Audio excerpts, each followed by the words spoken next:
The ice world of Inwit hung like a frozen jewel in the void, its surface carved by millennia of howling winds that sculpted crystalline spires from compressed snow and ancient permafrost. This harsh realm, locked in perpetual winter beneath pale suns, would forge one of the Emperor's most steadfast sons.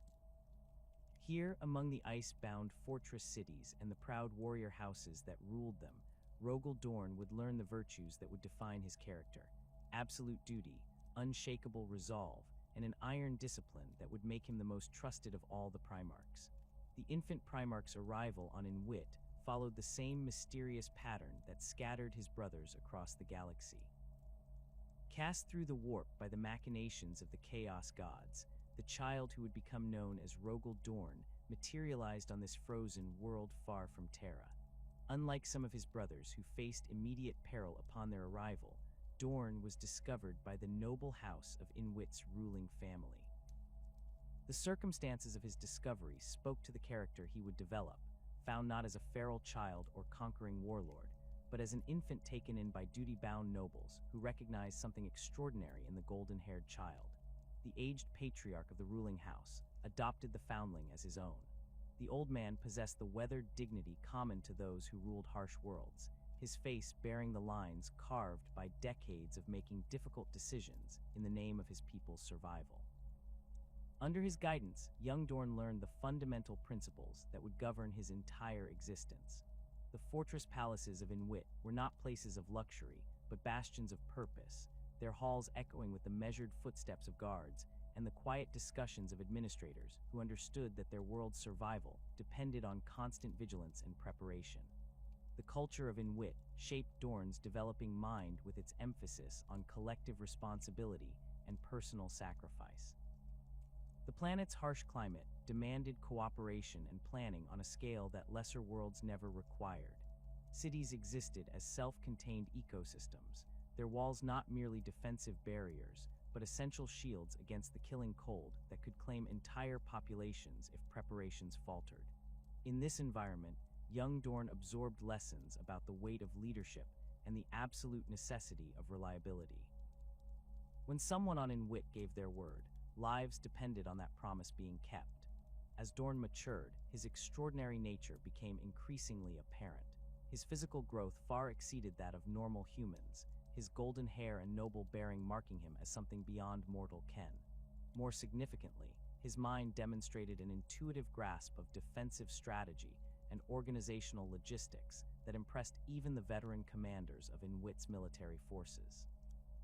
The young Primarch possessed an almost supernatural ability to assess threats and coordinate responses, seeing patterns in enemy movements and weaknesses in fortifications that escaped the notice of experienced officers. The transition from adopted grandson to planetary ruler occurred through a combination of demonstrated competence and inevitable recognition of his superior abilities. The grandfather, wise enough to recognize that his adopted heir possessed capabilities that transcended normal human limitations, gradually transferred authority to Dorn. This process unfolded not through dramatic conquest or political maneuvering, but through the quiet acknowledgement that Dorn's judgment consistently proved superior to that of any other leader on the planet. Under Dorn's leadership, Inwit experienced a renaissance of defensive architecture and military organization. The Primarch's mind, already showing the systematic approach that would later make him the master of fortification throughout the galaxy, redesigned the planet's defenses with methodical precision. He understood that true security came not from individual strongpoints, but from integrated defensive networks where each element supported the others.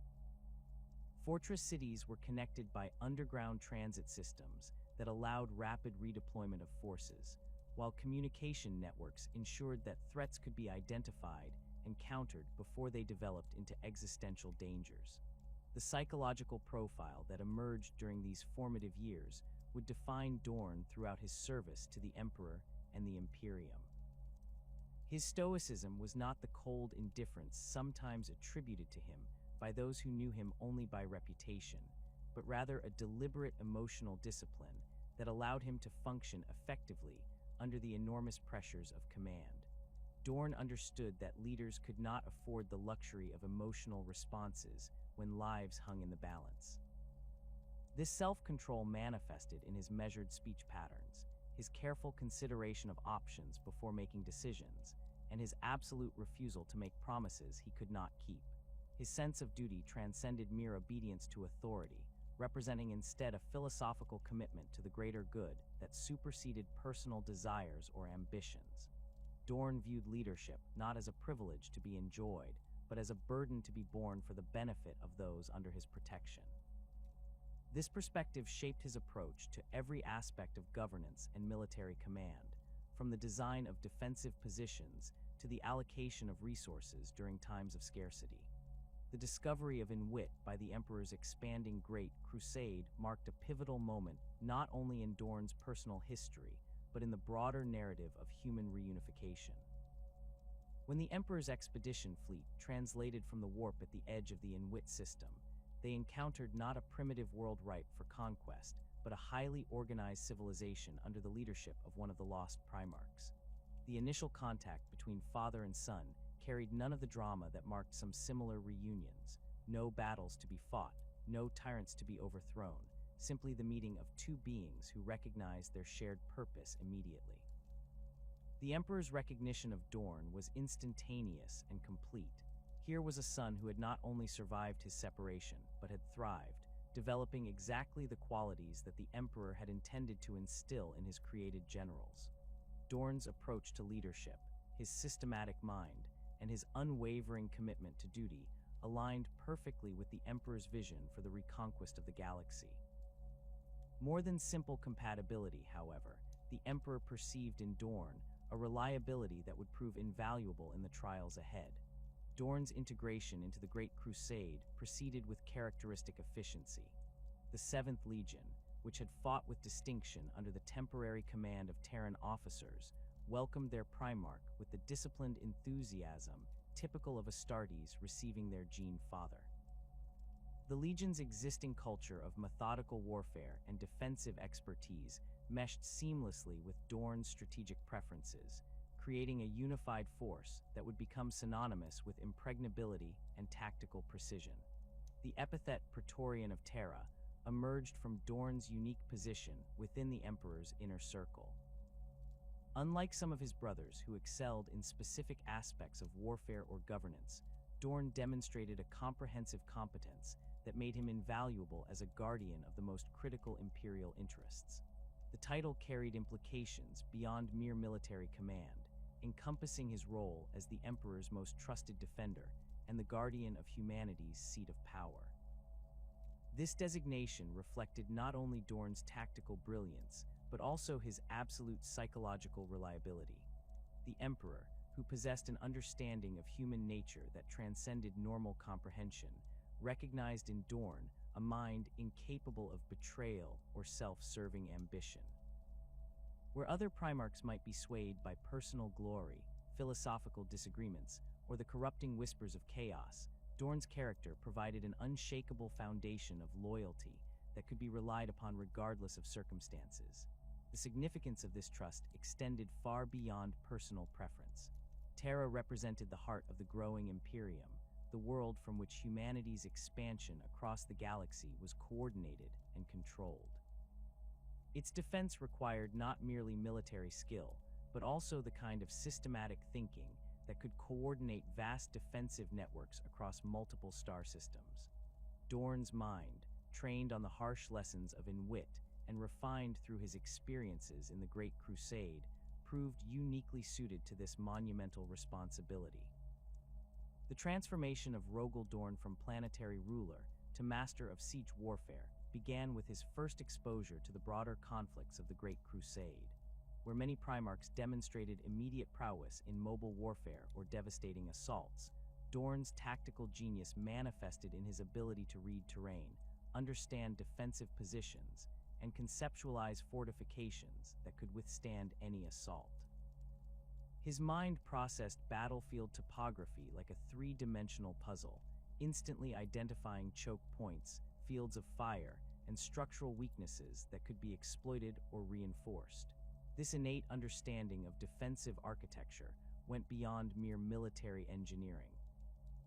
Dorn possessed an intuitive grasp of how human psychology interacted with physical structures, recognizing that the most effective fortifications served dual purposes as both practical defensive positions and psychological bulwarks that inspired confidence in defenders while intimidating attackers. His early designs incorporated these principles, creating strongholds that felt as impregnable as they actually were. The Primarch's approach to fortification differed fundamentally from conventional military engineering in its emphasis on integrated systems rather than isolated strongpoints. Where traditional fortress designers focused on individual structures, Dorn conceived of entire regions as defensive networks. His plans incorporated multiple layers of defense, each designed to channel enemy forces into predetermined killing zones, while providing defenders with maximum flexibility for counterattacks and tactical withdrawals. During the early campaigns of the 7th Legion under Dorn's command, his strategic philosophy crystallized around 3 core principles that would define his approach to warfare throughout the Great Crusade. Preparation formed the foundation of his tactical thinking, reflecting lessons learned on in Wit, where inadequate planning meant death for entire communities. Dorn insisted on exhaustive reconnaissance, detailed intelligence gathering, and comprehensive logistical planning before committing forces to any engagement. Discipline represented the second pillar of his strategic framework. The Primarch understood that the most sophisticated plans meant nothing without troops capable of executing them under extreme pressure. His training regimens for the 7th Legion emphasized not just physical conditioning and weapon proficiency, but also the mental fortitude required to maintain formation and follow orders when facing overwhelming odds. This discipline extended beyond individual soldiers to encompass entire command structures, with officers trained to maintain clear communication chains and coordinate complex maneuvers even when communication systems failed. Methodical planning completed Dorn's strategic trinity. The Primarch's mind naturally gravitated towards systematic approaches that accounted for multiple contingencies and maintained operational flexibility.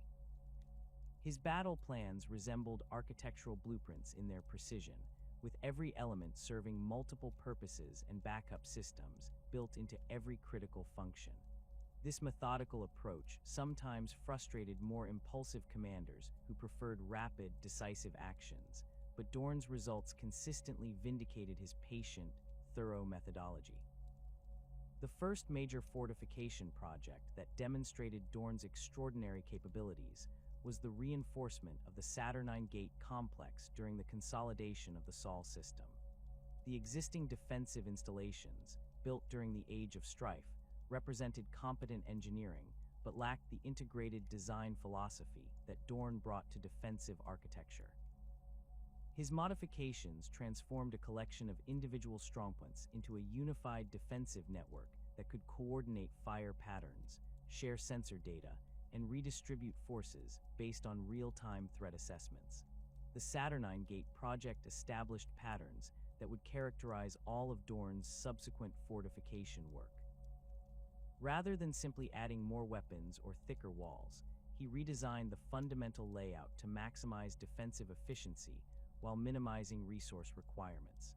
His plans incorporated redundant systems that ensured continued operation even if primary systems failed, along with concealed positions that could surprise attackers who believed they had identified all defensive emplacements. As the Great Crusade expanded beyond the Sol system, Dorn's reputation as a master of defensive warfare spread throughout the growing Imperium. Worlds that had resisted Imperial compliance for decades found themselves facing siege techniques that systematically dismantled their defenses through careful application of engineering expertise rather than brute force. The Primarch's approach to siege warfare emphasized patience and precision, identifying the critical structural or logistical elements that sustained enemy resistance and then methodically eliminating them. The fortress world of Sebastus became one of Dorn's most celebrated siege victories, demonstrating his ability to combine traditional military tactics with innovative engineering solutions. The planet's defenders had spent centuries perfecting their defensive positions, creating a network of underground bunkers and surface strongpoints that had repelled multiple invasion attempts.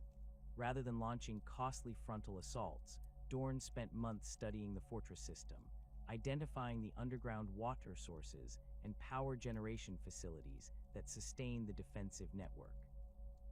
His solution involved a combination of precision orbital bombardment and specialized engineering units that sealed critical supply tunnels while simultaneously constructing counter-fortifications that denied the defenders their preferred fields of fire.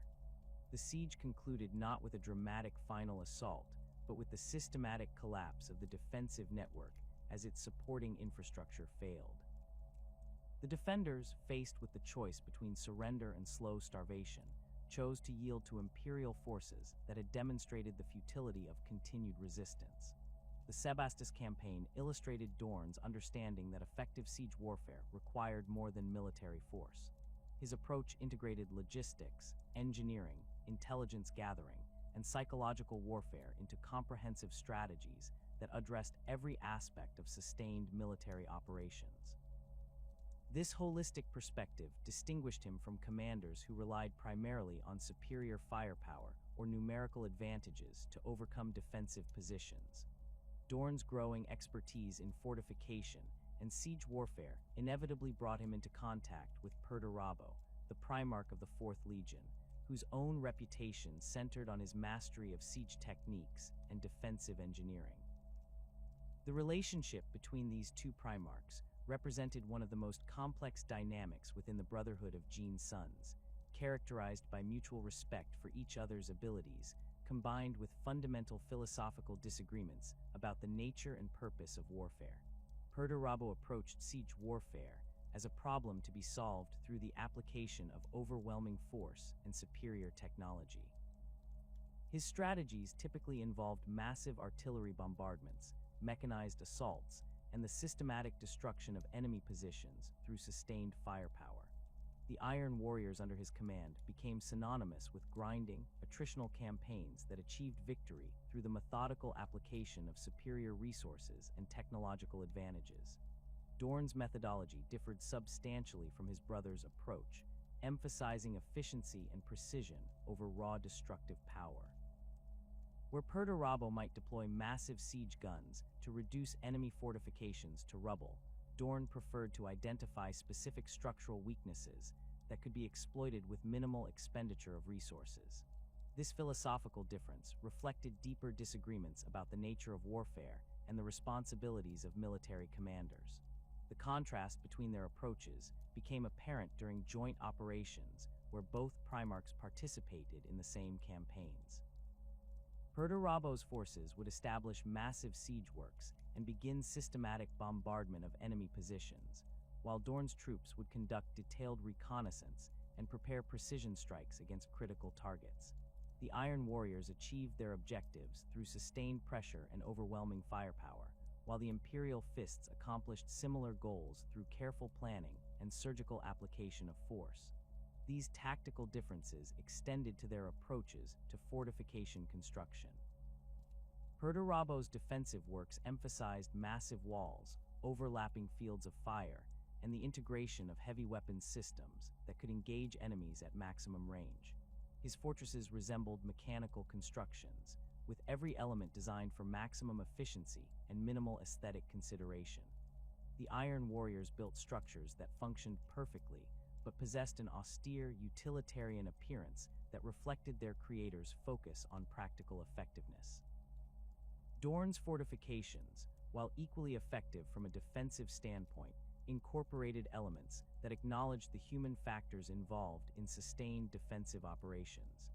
His designs included spaces for rest and recuperation, considered the psychological effects of extended siege conditions on defenders, and integrated architectural elements that maintained morale during prolonged conflicts. The Imperial Fists built fortresses that served as homes for their garrisons, as well as military installations, recognizing that effective defense required sustained human commitment over extended periods. The rivalry between Dorn and Praetorian never descended into open hostility, but it created a persistent tension that influenced both Primarchs throughout the Great Crusade. Each recognized the other's competence while disagreeing with his methods, leading to a complex relationship characterized by professional respect and personal frustration.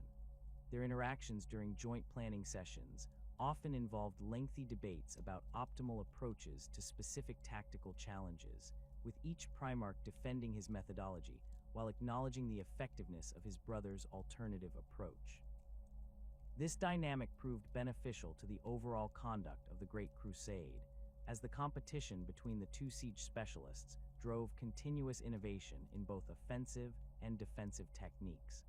Fortification designs improved as each Primarch sought to create structures that could withstand his brother's siege methods, while siege techniques evolved to overcome increasingly sophisticated defensive systems. The rivalry pushed both legions to higher levels of performance and encouraged the development of new technologies and tactics that benefited the entire Imperial war effort. The fortress complexes that Dorn constructed during the Great Crusade became legendary throughout the expanding Imperium, serving as both practical military installations and symbols of imperial power and permanence. Each major fortification project incorporated lessons learned from previous constructions while adapting to the specific requirements of its strategic location and tactical purpose. The Primarch's systematic approach to defensive architecture created a standardized methodology that could be applied across diverse planetary environments and threat scenarios. The 7th Legion existed for decades before their reunion with their Primarch, forged in the gene laboratories of Terra during the earliest phases of the Emperor's grand design. Like their brother legions, the Imperial Fists began as a collection of Terran recruits drawn from the warrior cultures that had survived the Age of Strife. The initial cadre came primarily from the Himalaysian tribes and the techno-barbarian clans of the Urals, hardy mountain peoples whose cultural emphasis on endurance and defensive warfare aligned naturally with the genetic predispositions encoded in their Primarch's gene seed. These early Imperial Fists displayed characteristics that would later be recognized as expressions of Rogal Dorn's genetic legacy, though none understood the connection at the time. The legionaries demonstrated exceptional patience in siege operations, an intuitive grasp of defensive positioning, and a methodical approach to problem-solving that set them apart from their more impulsive brother legions.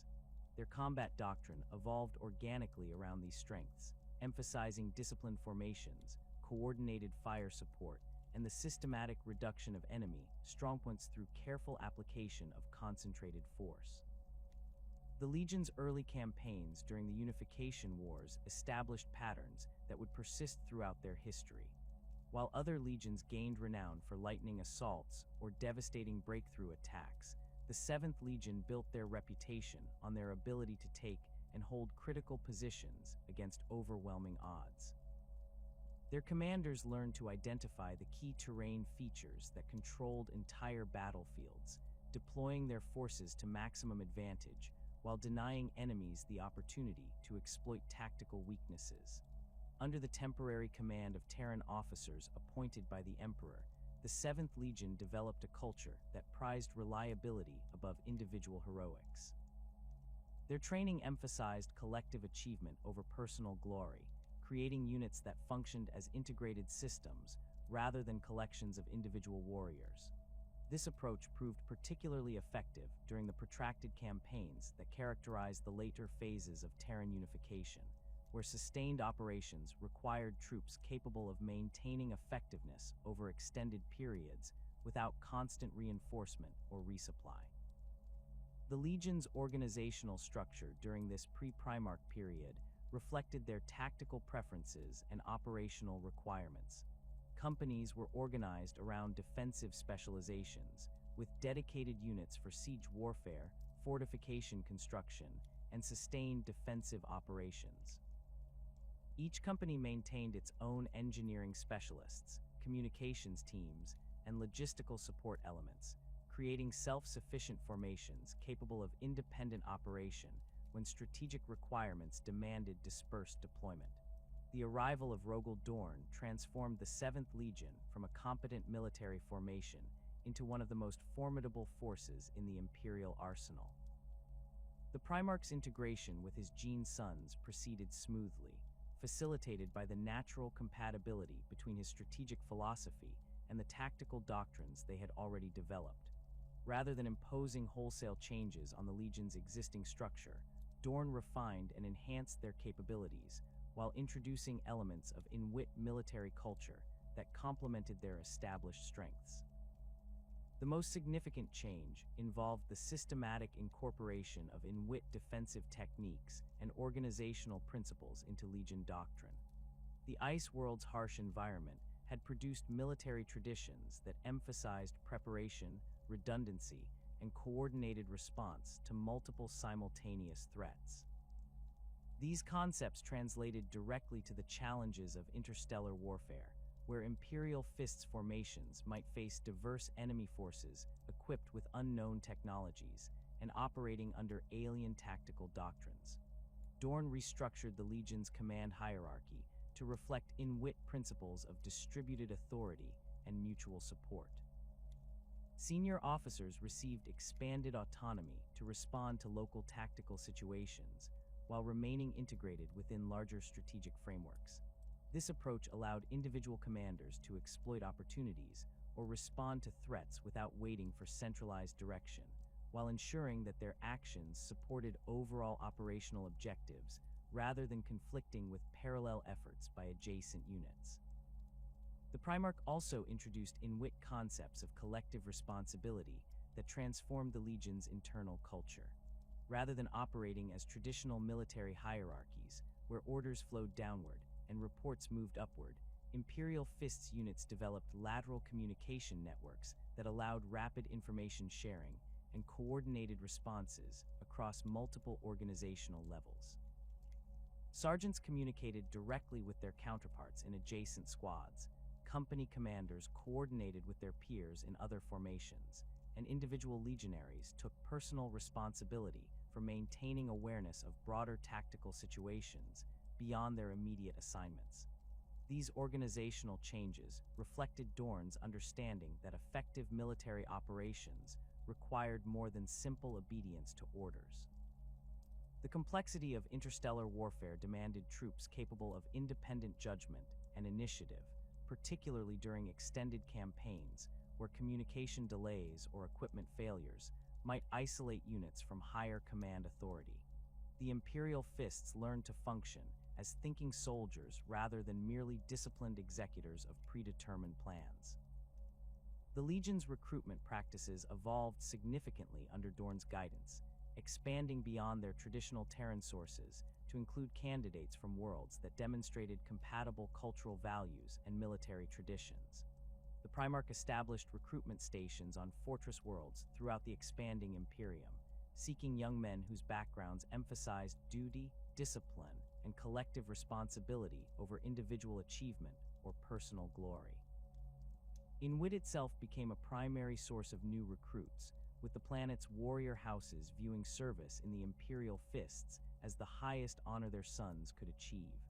The Ice World's military academies adapted their curricula to prepare candidates for Legion selection, emphasizing the technical skills and psychological attributes that Astartes' transformation required. These in-wit recruits brought cultural perspectives that reinforced the Legion's existing values, while adding new capabilities in areas such as void warfare and extreme environment operations.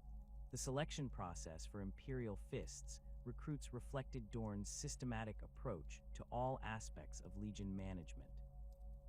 Rather than relying primarily on physical testing or combat trials, the Legion developed comprehensive evaluation procedures that assessed candidates' psychological resilience, intellectual capacity, and cultural compatibility with existing unit dynamics.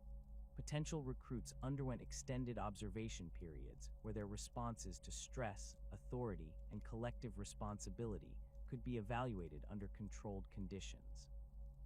Successful candidates entered training programs that emphasized technical competence alongside traditional martial skills. Imperial Fists neophytes learned engineering principles, communications procedures, and logistical management in addition to weapons handling and close combat techniques. This broad-based education reflected Dorn's recognition that that modern warfare required soldiers capable of functioning in multiple roles rather than specialists limited to narrow areas of expertise. The Legion's combat doctrine under Dorn's leadership crystallized around the concept of integrated defensive operations supported by precision offensive capabilities. Rather than viewing attack and defense as separate tactical approaches, the Imperial Fists developed techniques that seamlessly combined both elements within unified operational frameworks. Their preferred battle plans involved establishing strong defensive positions that channeled enemy forces into predetermined engagement zones while maintaining offensive capabilities that could exploit tactical opportunities or respond to changing battlefield conditions. This integrated approach distinguished the Imperial Fists from legions that specialized primarily in either offensive or defensive operations. Where other formations might excel at rapid assault or stubborn defense, the 7th Legion developed capabilities that allowed them to transition fluidly between different tactical modes based on evolving battlefield requirements. Their commanders learned to read combat situations dynamically, adjusting their approach in real time rather than committing to predetermined tactical frameworks that might become obsolete as circumstances changed. The Legion's heavy weapons specialists received particular emphasis in Dorn's reorganization, reflecting his understanding of firepower's critical role in both offensive and defensive operations. Imperial Fists Devastator squads trained extensively with siege equipment, learning to operate everything from portable lascannons to massive artillery pieces that could breach fortress walls or provide long-range fire support for advancing infantry. These specialists developed expertise in target identification and fire coordination that allowed them to maximize the effectiveness of available firepower while minimizing ammunition consumption and collateral damage. Engineering capabilities became another hallmark of the Reformed Legion, with every company maintaining dedicated construction and demolition specialists capable of rapid fortification or obstacle clearance.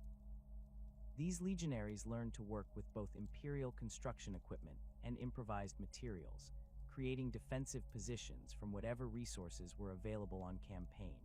Their training included structural analysis, explosives handling, and battlefield engineering that allowed them to modify terrain features to support tactical operations. The Legion's officer corps reflected Dorn's emphasis on competence and reliability over political considerations or personal charisma. Promotions within the Imperial Fists hierarchy depended on demonstrated ability to plan and execute complex operations while maintaining unit cohesion under extreme pressure. Company commanders typically rose through the ranks by proving their capacity to coordinate multiple specialized elements within integrated tactical frameworks, rather than through individual heroics or political maneuvering. Captain Sigismund emerged as the most prominent of Dorn's officers, serving as first captain and the Legion's primary champion. His reputation derived not from flashy combat techniques or dramatic victories, but from his absolute reliability in critical situations and his ability to inspire confidence in troops facing overwhelming odds. Sigismund embodied the Imperial Fist's ideal of disciplined competence, demonstrating tactical flexibility and strategic thinking that complemented his formidable personal combat abilities. The captain's role within the Legion extended beyond traditional military command to encompass training responsibilities and doctrinal development. Sigismund worked closely with Dorn to refine Legion combat techniques, incorporating lessons learned from each campaign into updated training protocols and tactical procedures. His position as Legion champion carried ceremonial significance, but his practical contributions involved the systematic improvement of Imperial Fists capabilities across all operational areas. Other notable officers included Captain Fafnir Ran, whose expertise in void warfare made him invaluable during fleet actions and boarding operations.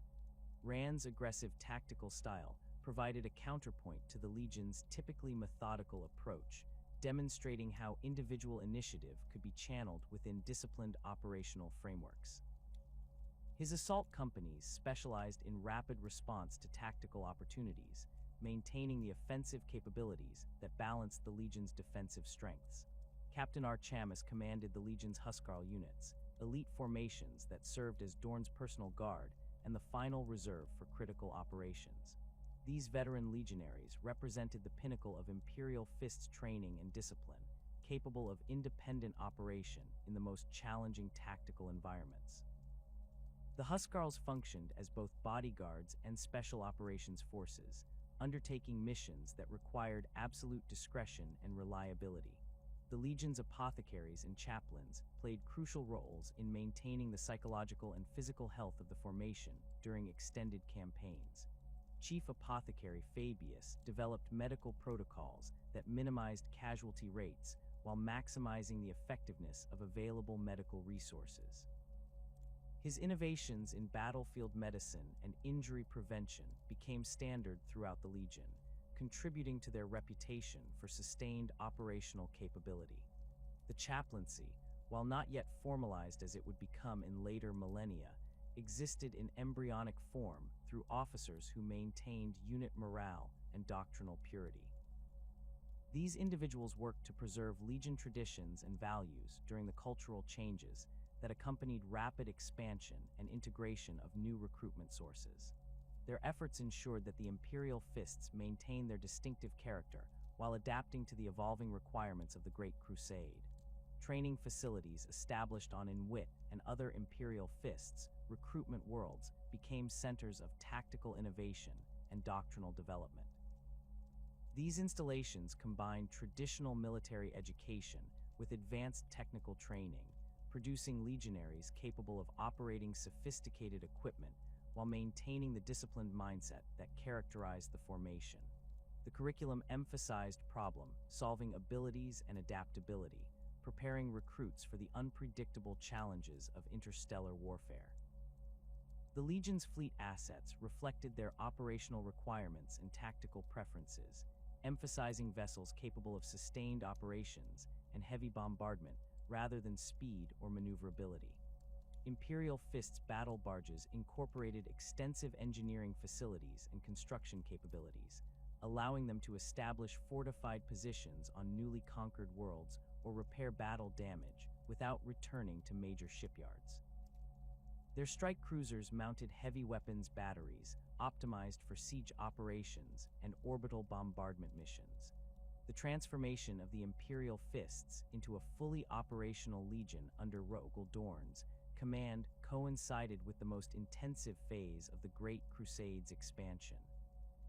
As the Emperor's forces pushed deeper into the galaxy, encountering increasingly sophisticated enemy civilizations and complex strategic challenges, the 7th Legion found themselves at the forefront of campaigns that would define the character of the emerging Imperium.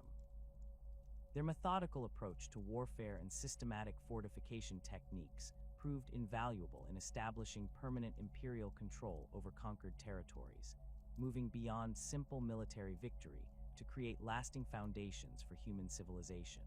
The compliance of the Forge World Lucius represented one of Dorn's earliest major independent commands, demonstrating his ability to conduct complex operations without direct oversight from Terra. The Mechanicum world had maintained its independence through a combination of advanced defensive technologies and strategic alliances with nearby human settlements that provided raw materials in exchange for manufactured goods. Rather than launching immediate assaults against the heavily fortified industrial complexes, Dorn spent months analyzing the planet's economic and defensive systems, identifying the interdependencies that sustained Lucius's resistance to Imperial authority.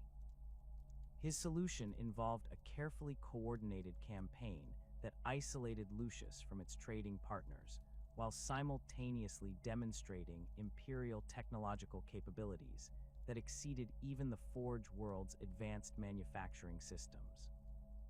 Imperial Fists engineering teams established forward bases on the system's outer planets, constructing shipyards and manufacturing facilities that produced goods superior to Lucius's exports while offering more favorable trading terms to the surrounding settlements.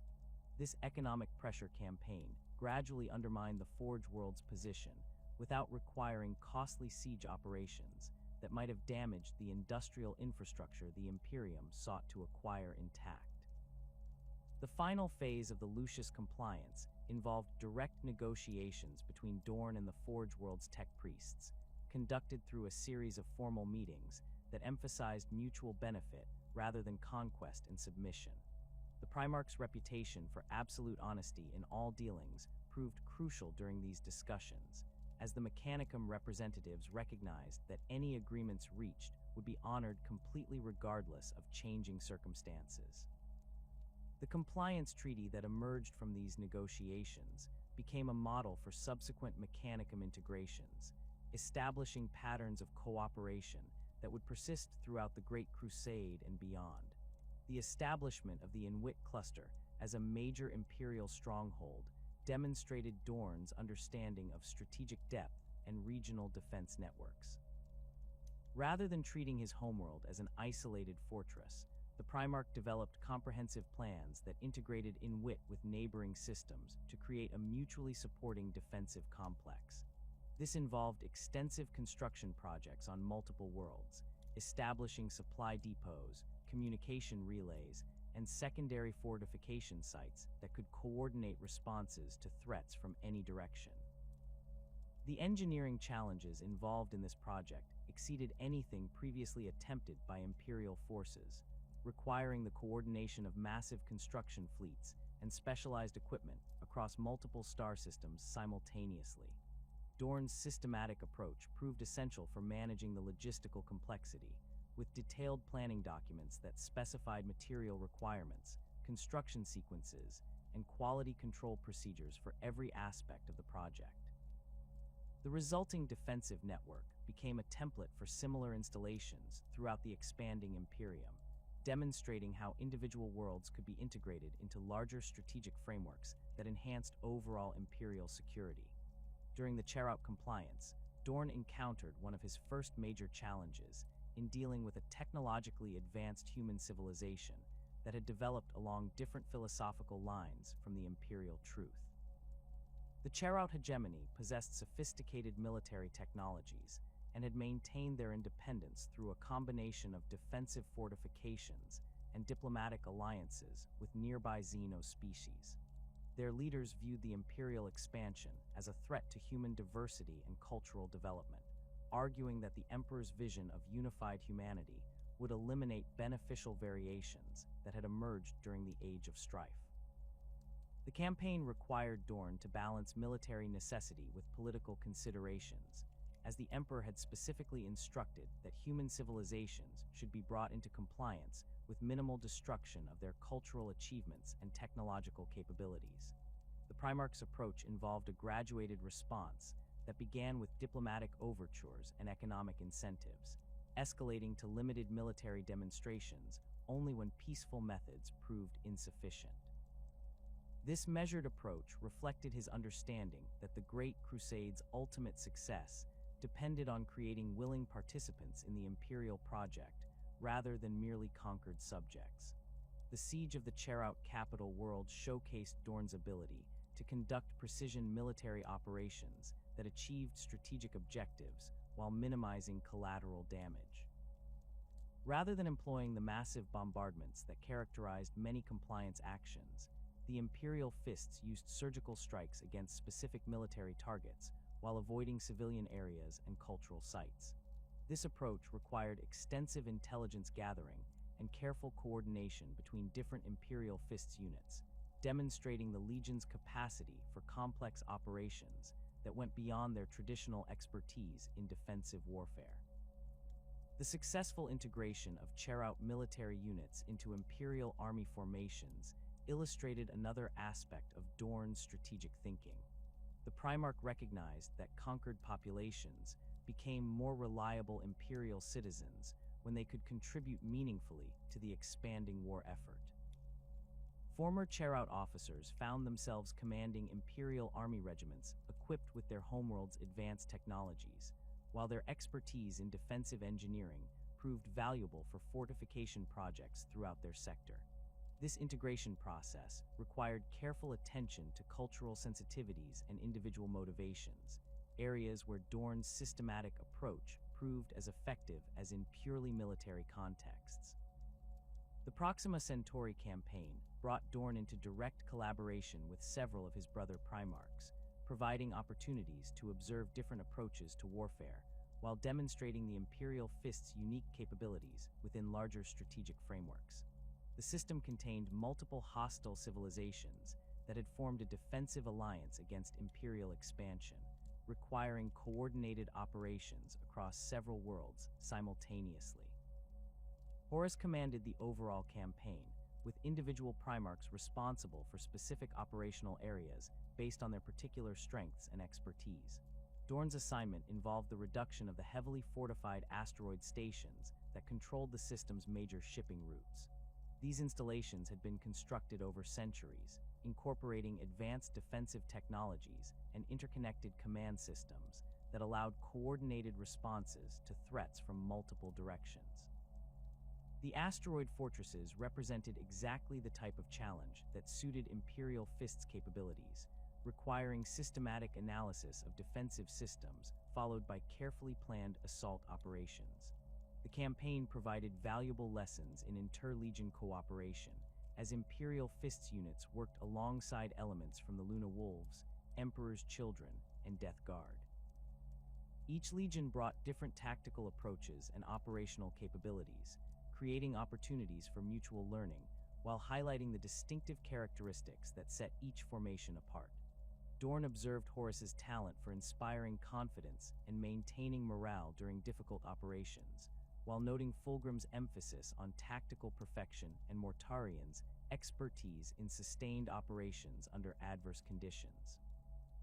The asteroid siege operations themselves became textbook examples of systematic fortress reduction, with Imperial Fists engineers identifying structural weaknesses and coordinating precision strikes that disabled defensive systems without destroying the facility's strategic value.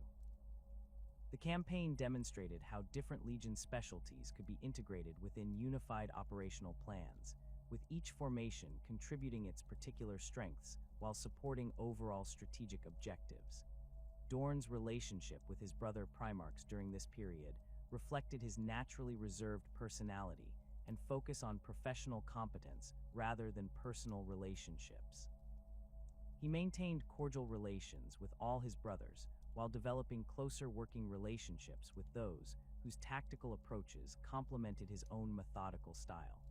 His interactions with Horus demonstrated mutual respect based on their shared understanding of strategic complexity and operational planning, while his discussions with Guilliman revealed common interests in systematic approaches to military organization and logistics management. The growing tension between Dorn and Perturabo became more apparent during joint operations, as their different approaches to siege warfare created friction despite their mutual effectiveness. Where Dorn preferred surgical precision and minimal resource expenditure, Perturabo favored overwhelming force and systematic destruction of enemy capabilities. These philosophical differences extended beyond tactical preferences to encompass fundamental disagreements about the nature of warfare and the responsibilities of military commanders toward both their own troops and enemy populations. During the Council of Nicaea, Dorn's position reflected his characteristic emphasis on practical considerations over theoretical arguments. The debate over the use of psychic powers within the legions involved complex questions about the nature of the warp, the reliability of psyker abilities, and the potential risks associated with expanded psychic training programs. Rather than taking strong ideological positions like some of his brothers, Dorn focused on operational considerations and empirical evidence about psychic abilities' effectiveness in combat situations. His testimony before the council emphasized the Imperial Fists' limited but positive experiences with librarian units, noting their value for intelligence gathering and communication in situations where conventional methods proved inadequate. However, he also acknowledged the legitimate concerns raised by Magnus about the unpredictable nature of psychic phenomena and the potential for catastrophic failures that could endanger entire operations. Dorn's measured approach to the debate reflected his preference for evidence-based decision-making over emotional arguments or philosophical positions. The Primarch's support for the Emperor's final decision to restrict psychic training programs demonstrated his fundamental loyalty to imperial authority while acknowledging the complexity of the issues involved. He understood that the Council's deliberations involved considerations beyond immediate military effectiveness, including political factors and long-term strategic concerns that individual Primarchs might not fully comprehend. His willingness to accept decisions that conflicted with his personal preferences illustrated the disciplined subordination to higher authority that characterized his entire approach to military service. The Ulanor Crusade provided the largest stage yet for demonstrating Imperial Fists' capabilities within the context of a massive multi-legion operation.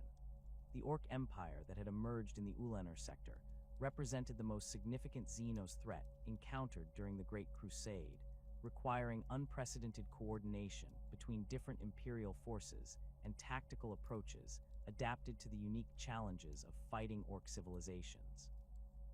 Dorn's role in the campaign involved establishing and maintaining the logistical networks that sustained the massive Imperial forces required for operations across multiple star systems. The construction of forward supply bases and communication networks throughout the Ulanor sector showcased the Imperial Fists' engineering capabilities on an unprecedented scale. These installations required defensive capabilities sufficient to resist Orc raids, while providing the manufacturing and repair facilities necessary to maintain Imperial equipment during extended campaigns. The project involved coordinating construction efforts across dozens of worlds, managing resource allocation and transportation networks that spanned multiple star systems. The siege of the primary Orc fortress worlds demonstrated how Imperial Fists techniques could be adapted to counter Xenos defensive systems that operated according to different principles from human fortifications. Orc strongholds emphasized brute strength and redundancy over systematic design, creating challenges that required modified approaches to structural analysis and target identification. Dorn's engineers developed new techniques for analyzing Orc construction methods, identifying critical support elements that could be targeted to achieve maximum disruption with minimal resource expenditure. The campaign's successful conclusion and the Emperor's decision to name Horus as Warmaster created new dynamics within the Primarch Brotherhood that would influence subsequent operations. Dorn's reaction to his brother's elevation reflected his characteristic focus on practical considerations rather than personal ambitions. He recognized that the Great Crusade's continued expansion required centralized command authority and understood that Horus possessed the diplomatic skills and strategic vision necessary for coordinating increasingly complex multi-legion operations. The establishment of compliance garrisons throughout newly conquered territories became a major Imperial Fists responsibility during the later phases of the Great Crusade. These installations required defensive capabilities sufficient to maintain Imperial control while providing administrative centers for civilian government and economic development. Dorn's systematic approach to garrison design created standardized fortress layouts that could be adapted to different planetary environments while maintaining consistent defensive capabilities and operational procedures. The integration of conquered populations into Imperial military and civilian structures required careful attention to cultural factors and individual motivations. Imperial Fists officers learned to work with diverse human societies, adapting their communication styles and operational methods to accommodate different cultural backgrounds while maintaining the disciplined efficiency that characterized Legion operations. This experience provided valuable preparation for the increasingly complex political and military challenges that would emerge as the Imperium continued its expansion toward the galaxy's outer reaches. The first reports from Istvan reached Terra as fragmented Vox transmissions and desperate astropathic messages that painted an impossible picture of betrayal and slaughter. Rogal Dorn stood in the Sanctum Imperialis, reviewing routine compliance reports when the initial communications arrived, their content so shocking that his first instinct was to question their authenticity. The idea that Horus, the War Master whom the Emperor had elevated above all other Primarchs, could turn against the very ideals he had sworn to uphold seemed to violate the fundamental order of the universe itself. The messages spoke of viral bombing, of loyal Astartes murdered by their own battle brothers, of the sons of Horus, Emperor's children, Death Guard, and World Eaters turning their weapons against those who had fought beside them for decades. Captain Saul Tarvitz of the Emperor's Children had managed to warn some loyalist elements before the bombardment began, but the scale of the massacre defied comprehension. Entire companies of Space Marines had been obliterated not by Xeno's enemies or human rebels, but by their own Gene brothers acting under direct orders from their Primarchs. Dorn's methodical mind immediately began analyzing the tactical implications of what appeared to be a coordinated rebellion involving multiple legions. The strategic positioning of the traitor forces, their control of key supply routes and communication networks, and their ability to strike simultaneously across multiple fronts suggested months or even years of careful planning. This was not a spontaneous uprising or political disagreement that had escalated beyond control, but a systematic conspiracy that had been developing in secret while maintaining the appearance of absolute loyalty to the Imperial cause. The Primarch's first priority involved securing Terra itself and establishing communication with other loyal forces throughout the galaxy. If Horus had indeed turned traitor and convinced 3 other legions to join his rebellion, the immediate threat to the Imperium's heart could not be underestimated. Dorn activated emergency protocols that had been developed during the Great Crusade's early years, but never implemented, mobilizing Imperial Fists garrison forces, while simultaneously attempting to contact other Legion commanders who might provide intelligence about the scope of the betrayal. The responses that trickled in over the following days painted an increasingly grim picture of the rebellion's extent and sophistication. Loyal elements within the traitor legions had been systematically identified and eliminated, while key Imperial installations throughout the galaxy found themselves under attack by forces that possessed intimate knowledge of their defensive systems and operational procedures. The rebels had clearly spent considerable time preparing for this moment, positioning their assets and eliminating potential opposition before revealing their true intentions. Word of the drop site massacre reached Terra several weeks later, carried by the few survivors who had managed to escape the killing fields of Istvan V. The accounts of Ferrus Manus's death and the near-total destruction of 3 loyal legions confirmed Dorn's worst fears about the rebellion's scope and the traitors' willingness to employ any means necessary to achieve their objectives. The Iron Hands, Salamanders, and Raven Guard had walked into a carefully prepared trap, lured by false intelligence and destroyed by overwhelming force before they could adapt to the changed tactical situation. The strategic implications of the drop site massacre extended far beyond the immediate loss of 3 legions and their irreplaceable gene seed stocks. The traitors had demonstrated their ability to coordinate complex operations across multiple star systems while maintaining operational security that prevented loyal forces from detecting their preparations. More significantly, they had shown their willingness to murder fellow Astartes without hesitation, indicating that this conflict would follow none of the traditional rules of engagement that had governed previous Imperial military operations. Dorn's analysis of the tactical situation revealed the full magnitude of the challenge facing the remaining loyal forces.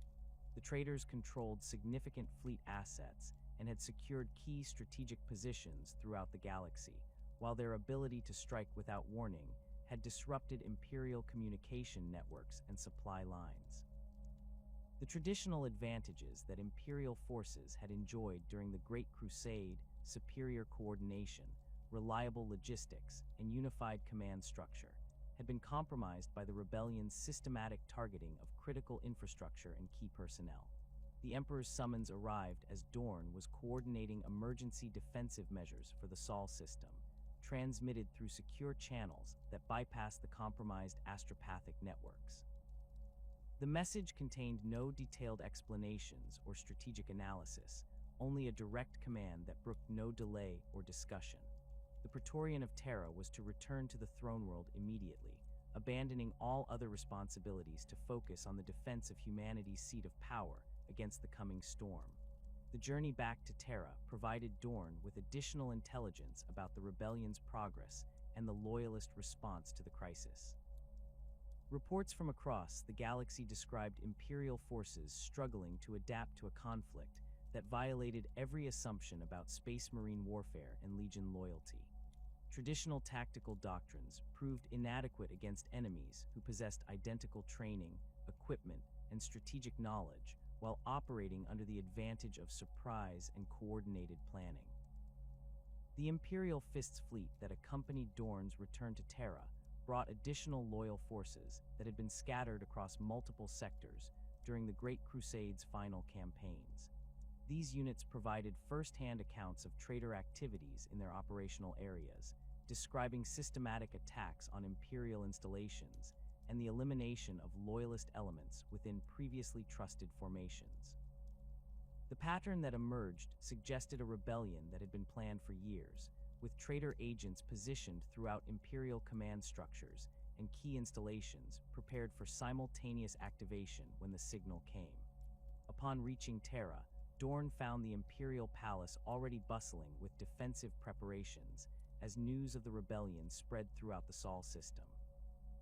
The Emperor had withdrawn from public view, focusing his attention on mysterious projects within the deepest levels of the palace, while leaving the practical aspects of defensive planning to his most trusted son. The responsibility for transforming Terra into an impregnable fortress fell entirely on Dorn's shoulders, a task that would require every aspect of his expertise in defensive architecture and strategic planning.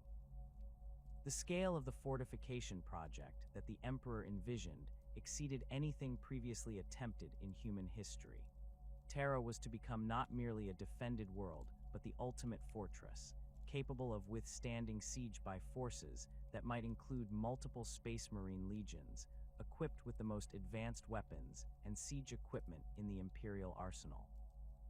The defensive network would need to protect not only the Imperial Palace itself, but also the critical infrastructure that sustained the planet's massive population and the administrative functions that coordinated the Imperium's continued operation. Dorn's initial surveys of Terra's existing defenses revealed both strengths and critical vulnerabilities that would need to be addressed before any serious siege operations could begin. The Imperial Palace represented a formidable fortress in its own right, but its defensive systems had been designed primarily to protect against internal threats and conventional military forces, rather than the specialized siege capabilities that Space Marine legions could bring to bear. The surrounding city structures, while impressive from an architectural standpoint, lacked the integrated defensive features that would be necessary to channel attacking forces into predetermined engagement zones. The first phase of the fortification project involved establishing outer defensive perimeters that could detect and engage enemy forces while they were still approaching Terra from space. This required the construction of orbital defense platforms, sensor networks, and communication systems that could coordinate responses across the entire Sol system. The engineering challenges involved in this work exceeded those of any previous Imperial construction project, requiring the mobilization of resources from across the galaxy and the coordination of specialized construction teams that possessed the technical expertise necessary for such advanced defensive systems. Simultaneously, Dorn began redesigning Terra's surface defenses to create multiple layers of resistance that could absorb and channel enemy assaults, while preserving the defensive capabilities necessary for sustained resistance. The project involved not only new construction, but also the modification of existing structures to serve defensive purposes, transforming civilian buildings into strongpoints and creating underground networks that could support continued resistance even if surface positions were overrun.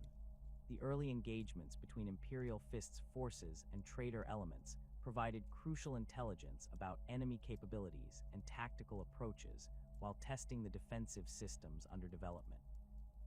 These encounters typically involved small-scale actions, as traitor reconnaissance forces attempted to gather intelligence about Terra's defenses, while loyalist patrols worked to identify and eliminate enemy agents who might be operating within the Sol system itself. The first significant clash occurred when a Death Guard strike force attempted to establish a forward observation post on one of Terra's outer moons, seeking to monitor Imperial fleet movements and defensive preparations. Imperial Fists' rapid response units detected the enemy landing and launched an immediate counterattack that demonstrated both the effectiveness of the new defensive networks and the tactical adaptations that would be necessary for fighting former battle brothers who possessed identical training and equipment. The engagement revealed how profoundly the nature of Space Marine warfare had been altered by the rebellion. Traditional tactics that relied on coordination between different Legion elements became impossible when the enemy possessed detailed knowledge of Imperial operational procedures and communication protocols. Imperial Fists commanders found themselves forced to develop entirely new tactical approaches that assumed enemy familiarity with their standard methods while maintaining the disciplined coordination that had always been their greatest strength.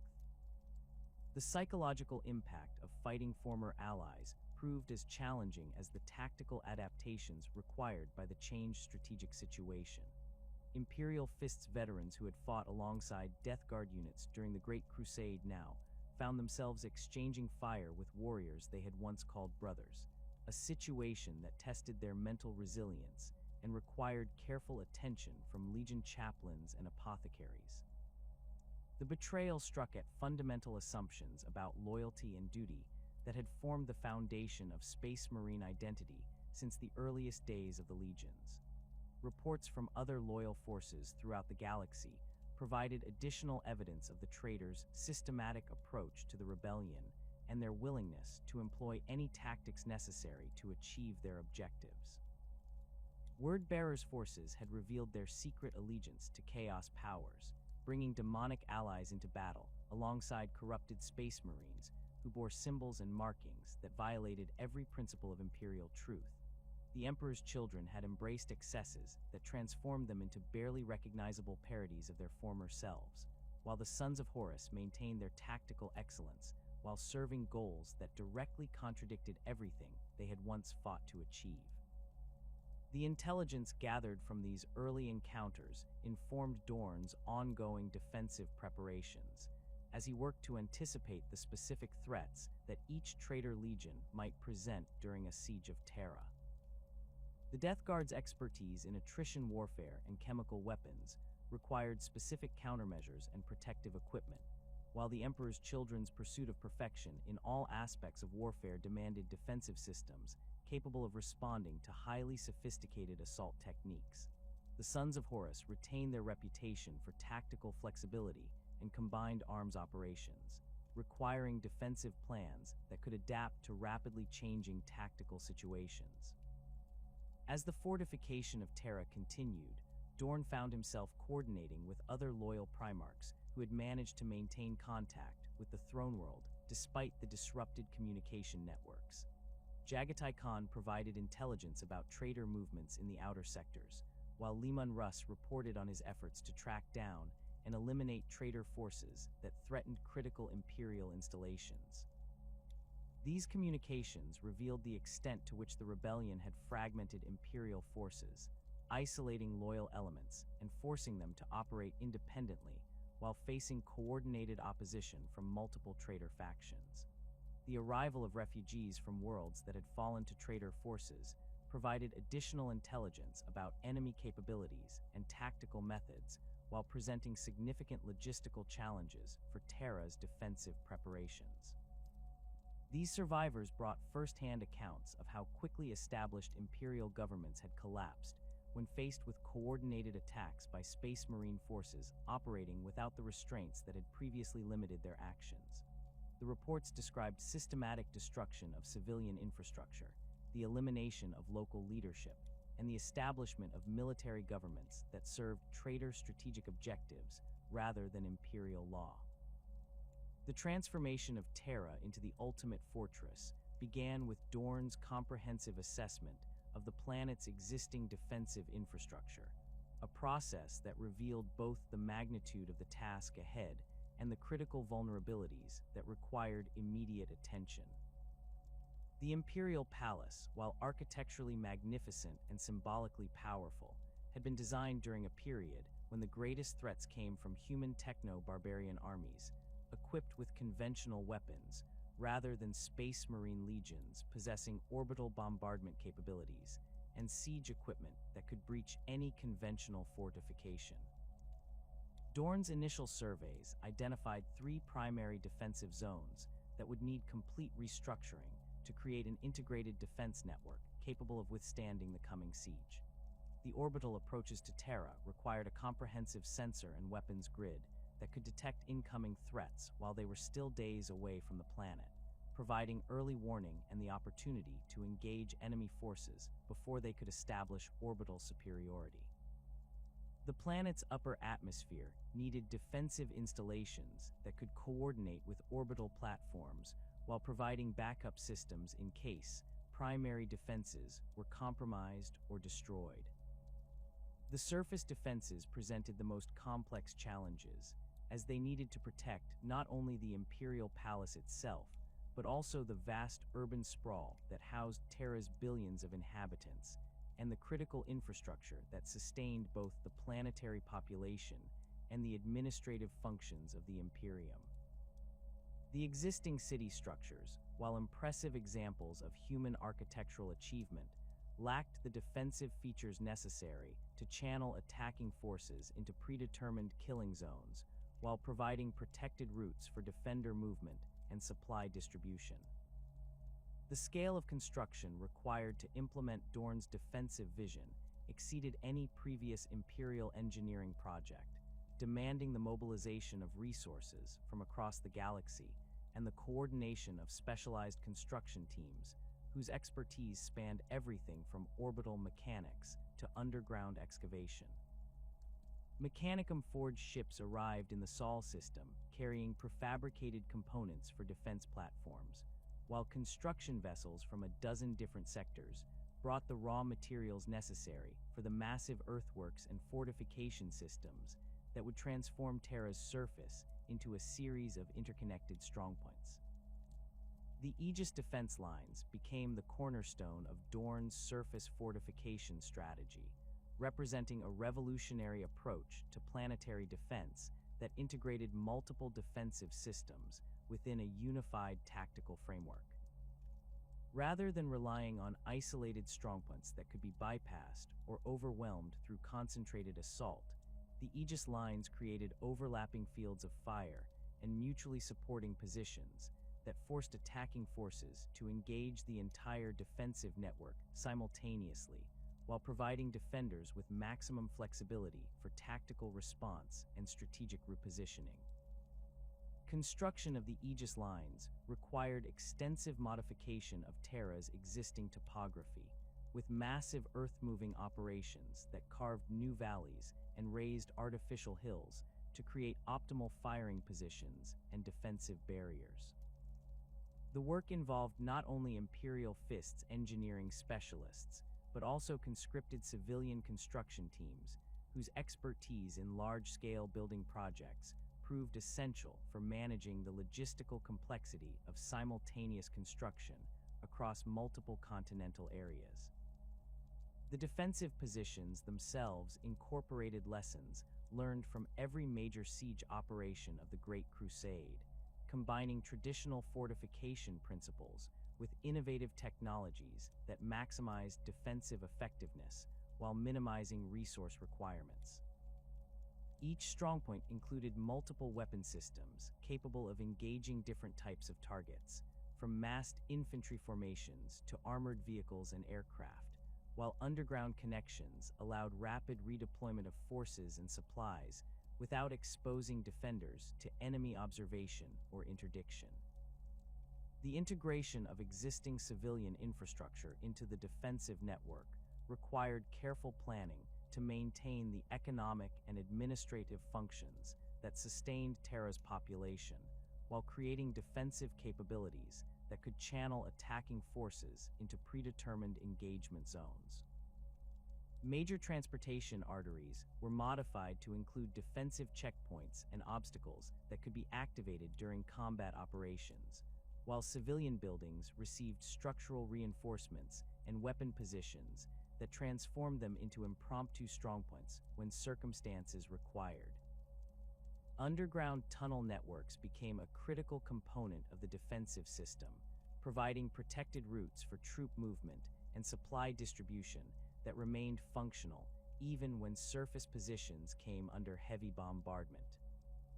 The excavation work required to create these networks involved drilling through layers of ancient construction and archaeological remains that documented Terra's long history, revealing artifacts and structures from periods spanning back to the Dark Age of technology. The coordination required for these massive construction projects tested every aspect of Imperial logistical capabilities, as materials and personnel needed to be transported across interstellar distances while maintaining operational security that prevented traitor forces from gathering detailed intelligence about the defensive preparations. Supply convoys arriving in the Sol system required escort by Imperial Navy vessels, while construction sites on Terra itself needed security detachments that could identify and eliminate enemy reconnaissance teams that might attempt to gather tactical intelligence. Orbital defense platforms represented another crucial element of Dorn's comprehensive defensive strategy, providing the long-range engagement capabilities necessary to engage enemy fleets while they were still approaching Terra from deep space. The construction of these installations required specialized engineering techniques that could create stable platforms capable of mounting massive weapon systems, while maintaining the structural integrity necessary to withstand the recoil forces generated by sustained bombardment operations. Each orbital platform incorporated multiple weapon systems optimized for different tactical scenarios, from long-range lance batteries that could engage capital ships at maximum range to point defense systems designed to intercept incoming torpedoes and assault craft. The platforms also included sensor arrays that could coordinate with their counterparts throughout the Sol system, creating an integrated detection network that could track multiple threats simultaneously while providing targeting data for defensive weapon systems. The positioning of orbital platforms required careful analysis of orbital mechanics and enemy approach vectors, ensuring that defensive coverage remained effective regardless of Terra's position relative to other system bodies or the direction from which attacking forces might approach. The platforms needed sufficient mobility to adjust their positions based on changing tactical requirements while maintaining the structural stability necessary for accurate long-range gunnery against fast-moving targets. Communication networks linking the orbital platforms with surface defenses and fleet elements created an integrated command structure that could coordinate responses across multiple defensive zones while maintaining redundant systems that ensured continued operation even if primary communication nodes were destroyed or compromised. The networks incorporated both conventional Vox systems and more advanced technologies that could function despite enemy jamming or interference, ensuring that defensive coordination remained effective throughout extended siege operations. The integration of loyalist forces from other legions into Terra's defensive network required careful coordination to maximize their unique capabilities while maintaining the systematic approach that characterized Dorn's overall strategic planning. White Scar's elements provided rapid response capabilities that could exploit tactical opportunities or reinforce threatened positions, while their expertise in mobile warfare complemented the Imperial Fists' emphasis on static defensive positions. Blood Angels units brought close combat expertise that proved valuable for defending critical choke points where enemy forces might attempt breakthrough assaults, while their experience in urban warfare provided insights into the tactical challenges of fighting within Terra's dense metropolitan areas. The integration process required extensive coordination between between different Legion command structures and tactical doctrines, creating unified operational procedures that maximized each formation's strengths while minimizing potential conflicts or coordination failures. Imperial army regiments arriving from across the galaxy brought additional manpower and specialized capabilities that filled gaps in the Space Marine defensive network, providing the numerical strength necessary to garrison extensive fortification systems while freeing Astartes units for mobile operations and critical defensive positions. The coordination between Space Marine and Imperial Army elements required careful attention to command structures and communication procedures, ensuring that orders could be transmitted effectively across different organizational hierarchies and tactical doctrines. Mechanicum forces contributed specialized engineering capabilities and advanced weapon systems that enhanced the defensive network's technological sophistication while providing maintenance and repair services for the complex systems that sustained orbital platforms and automated defensive installations. The Tech Priest's expertise in advanced technologies proved essential for implementing some of Dorn's more ambitious defensive concepts, particularly those involving integrated sensor networks and automated response systems. The deployment of Imperial Fists companies throughout the Sol system created a distributed defensive network that could respond to threats at multiple locations while maintaining centralized coordination through the command structure established on Terra. Companies assigned to Luna, Mars, and the Outer System defense stations received specialized training and equipment appropriate to their specific operational environments, while maintaining the tactical flexibility necessary to redeploy to Terra itself if circumstances required concentration of forces for the final defense.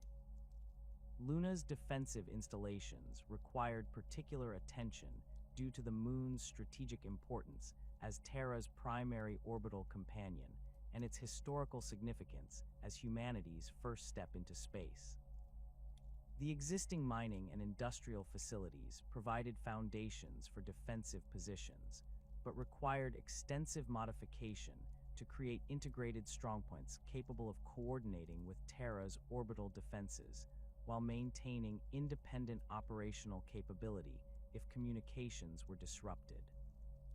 Mars presented unique challenges due to its status as the primary Mechanicum world and the political sensitivities involved in coordinating defensive preparations with the Tech Priests who controlled the planet's industrial resources.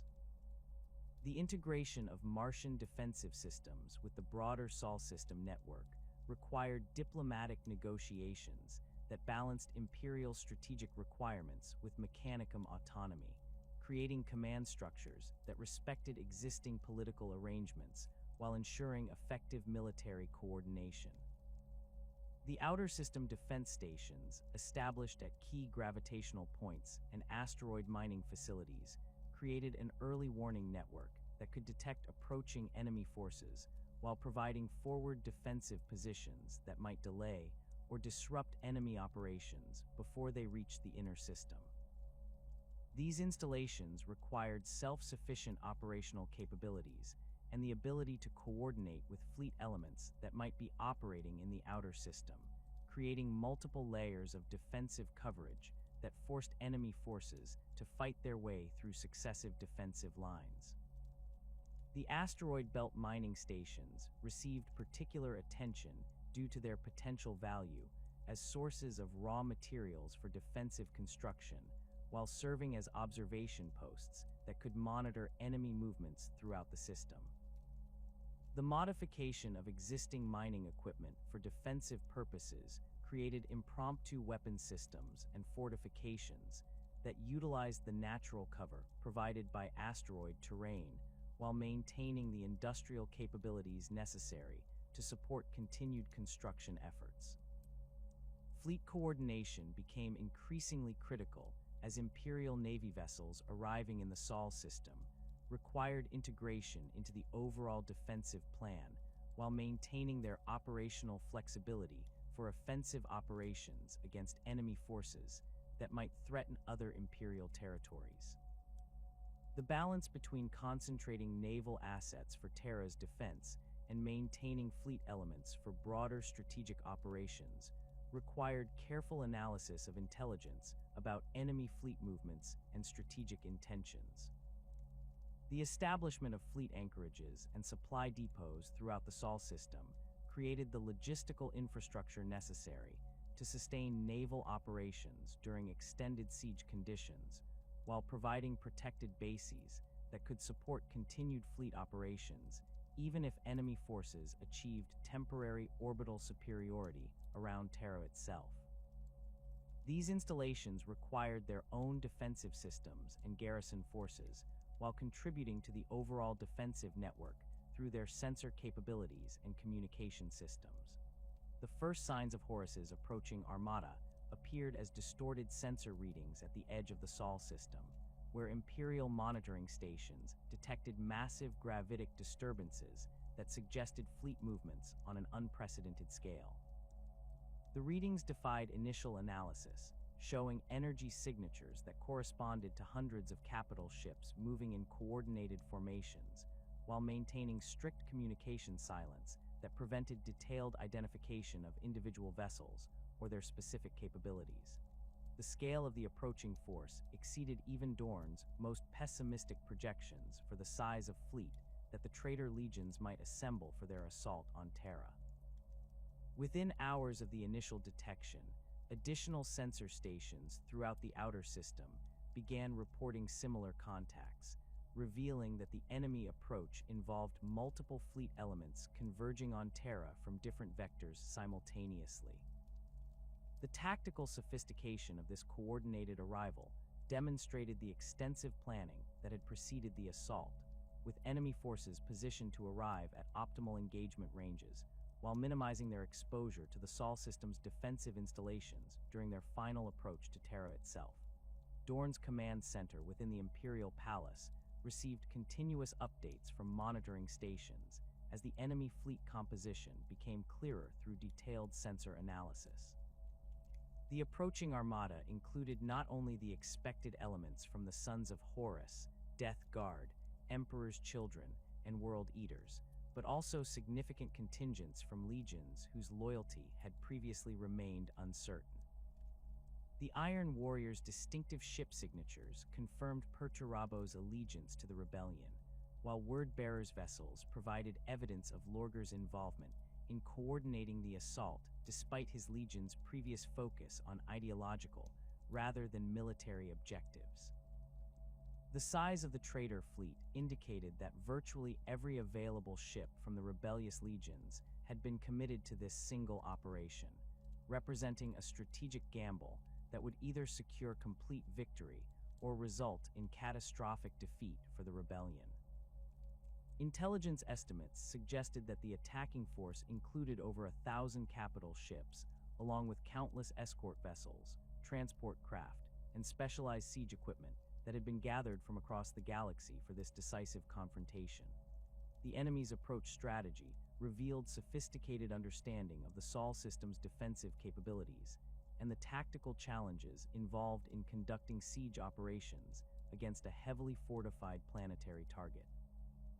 Rather than attempting a direct assault that would expose their forces to maximum defensive fire, the traitor fleets adopted dispersed approach vectors that forced Imperial defenders to divide their attention across multiple threat axes, while preventing effective concentration of defensive firepower against any single enemy formation. As the enemy fleets closed on Terra, Dorn activated the final phases of the planetary defense network that had been under construction since the first reports of Horus's betrayal reached the throne world.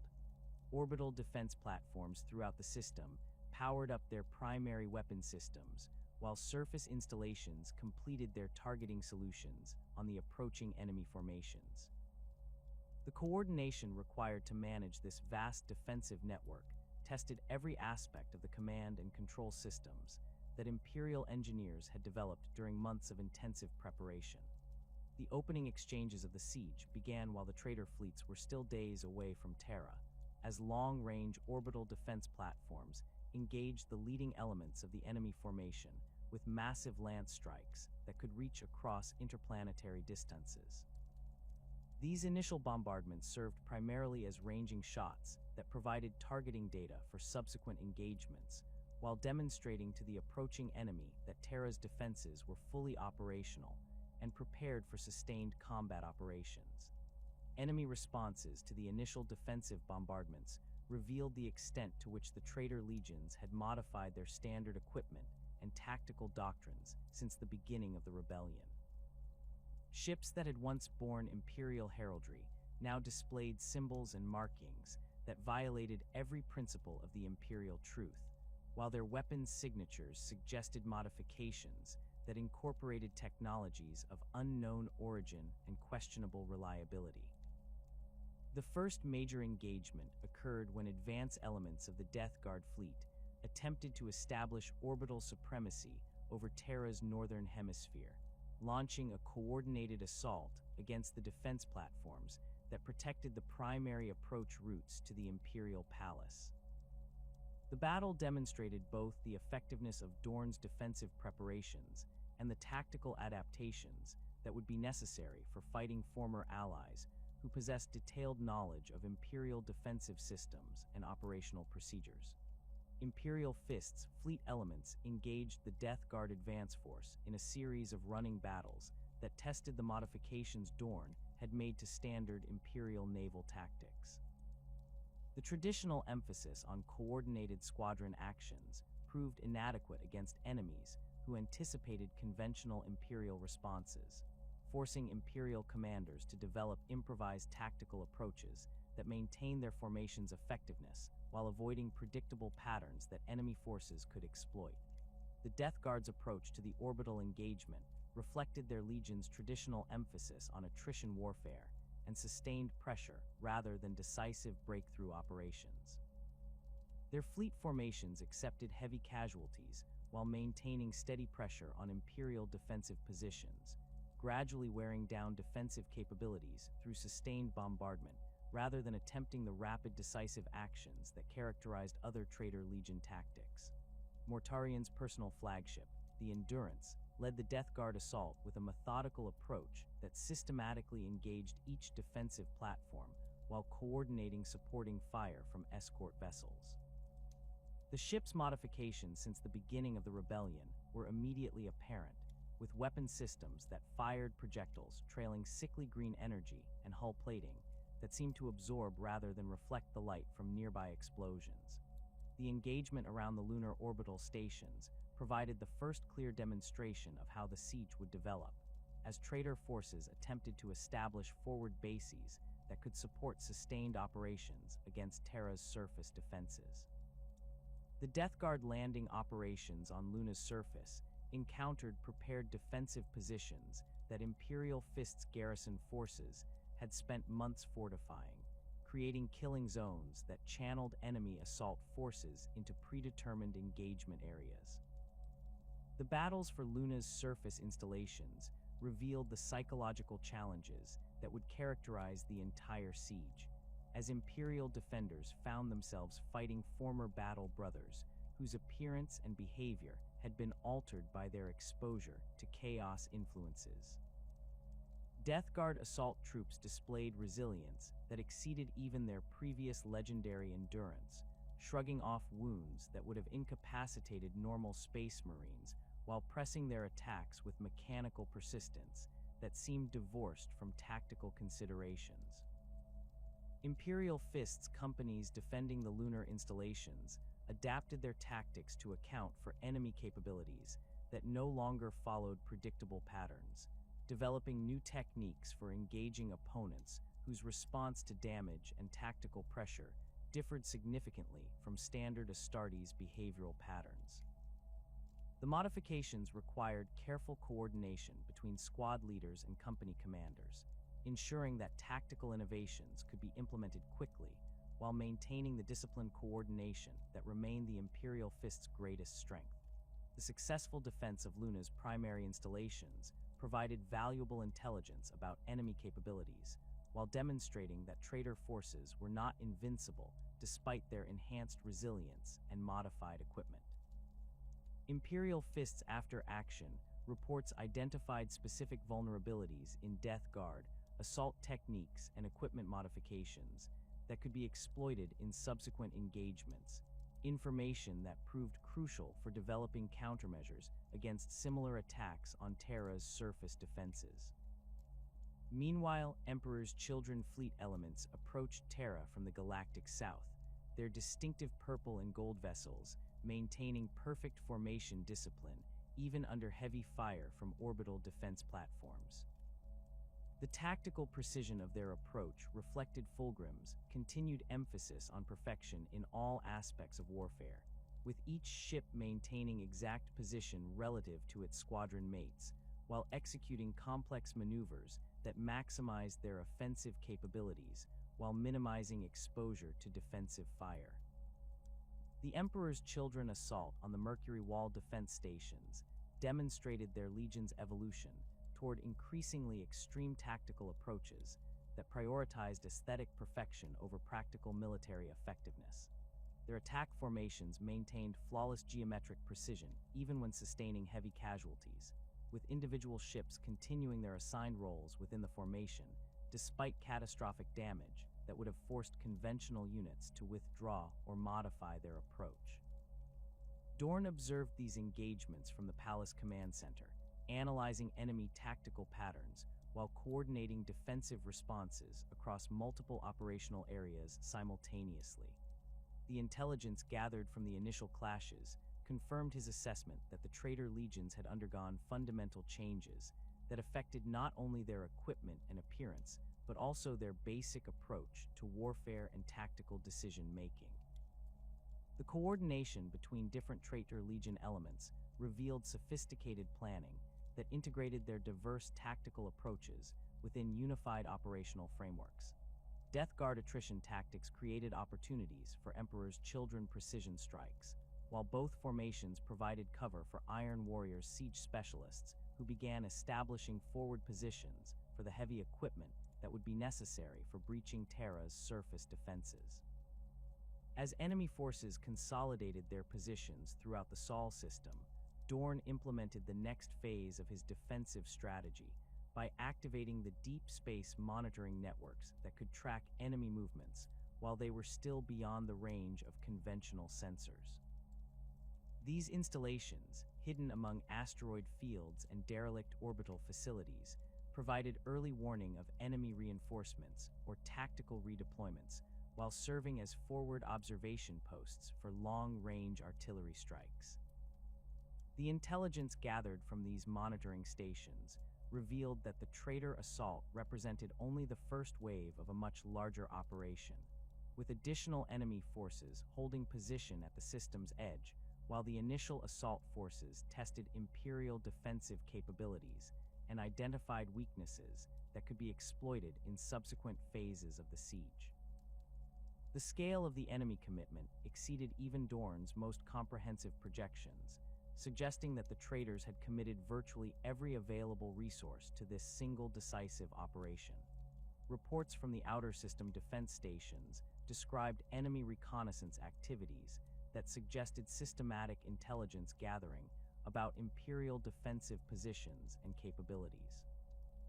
Small enemy formations probed defensive installations, while larger forces maintained their positions, gathering tactical data that would inform subsequent assault operations, while avoiding premature commitment of major assets to engagements that might reveal their own capabilities and limitations.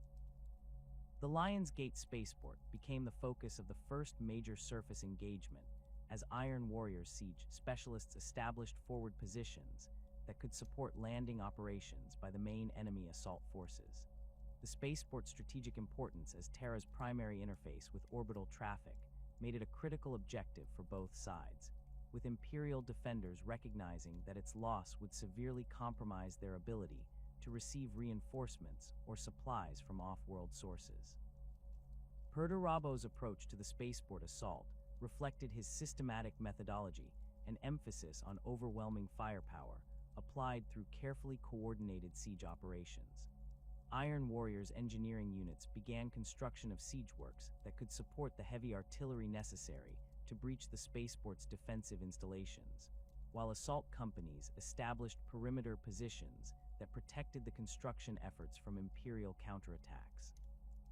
The initial phases of the Lion's Gate engagement demonstrated the tactical challenges that both sides would face throughout the siege, as familiar opponents who had fought together for decades now found themselves applying their expertise against former allies who understood their capabilities and tactical preferences. Imperial Fists defenders adapted their standard defensive procedures to account for enemy familiarity with their operational methods, while Iron Warriors' assault forces modified their approach to counter anticipated Imperial responses. Dorn's coordination of the spaceport defense involved careful integration of Imperial Fists companies with Blood Angels and White Scars elements that had arrived on Terra during the final phases of defensive preparation. The different legions' tactical approaches required careful coordination to maximize their combined effectiveness, while avoiding the confusion that might result from conflicting operational procedures or command structures. The Blood Angels brought close combat expertise that proved essential for defending the spaceport's interior spaces, where Iron Warriors' assault teams attempted to establish footholds that could support subsequent operations. Their experience in urban warfare complemented the Imperial Fists' defensive specialization, creating integrated tactical responses that maximized the advantages of fighting on prepared ground, while maintaining the flexibility necessary to respond to changing tactical situations. White Scar's rapid response capabilities provided the mobility necessary to exploit tactical opportunities or reinforce threatened positions throughout the sprawling spaceport complex. Their hit-and-run tactics disrupted Iron Warriors' supply lines, while their speed allowed them to redeploy quickly between different engagement areas, maintaining pressure on enemy forces while avoiding prolonged engagements that might result in unsustainable casualties. The Siege of the Lion's Gate spaceport established patterns that would characterize the entire battle for Terra, with both sides demonstrating tactical innovations that reflected their adaptation to the unique challenges of fighting former allies while operating under the extreme pressures of a siege that would determine the fate of the entire Imperium. The coordination between Dorn, Sanguinius, and Jagatai Khan during these critical phases created a unified command structure that maximized each Primarch's strengths while maintaining the strategic coherence necessary for effective defense against multiple simultaneous threats. The systematic collapse of Terra's outer defensive perimeters began during the siege's 7th week, when sustained bombardment from Iron Warriors' artillery finally breached the primary walls of the Lion's Gate spaceport. The massive fortress complex that had anchored the northern defensive sector for months crumbled under the weight of coordinated assault by siege specialists who understood every weakness in Imperial defensive architecture.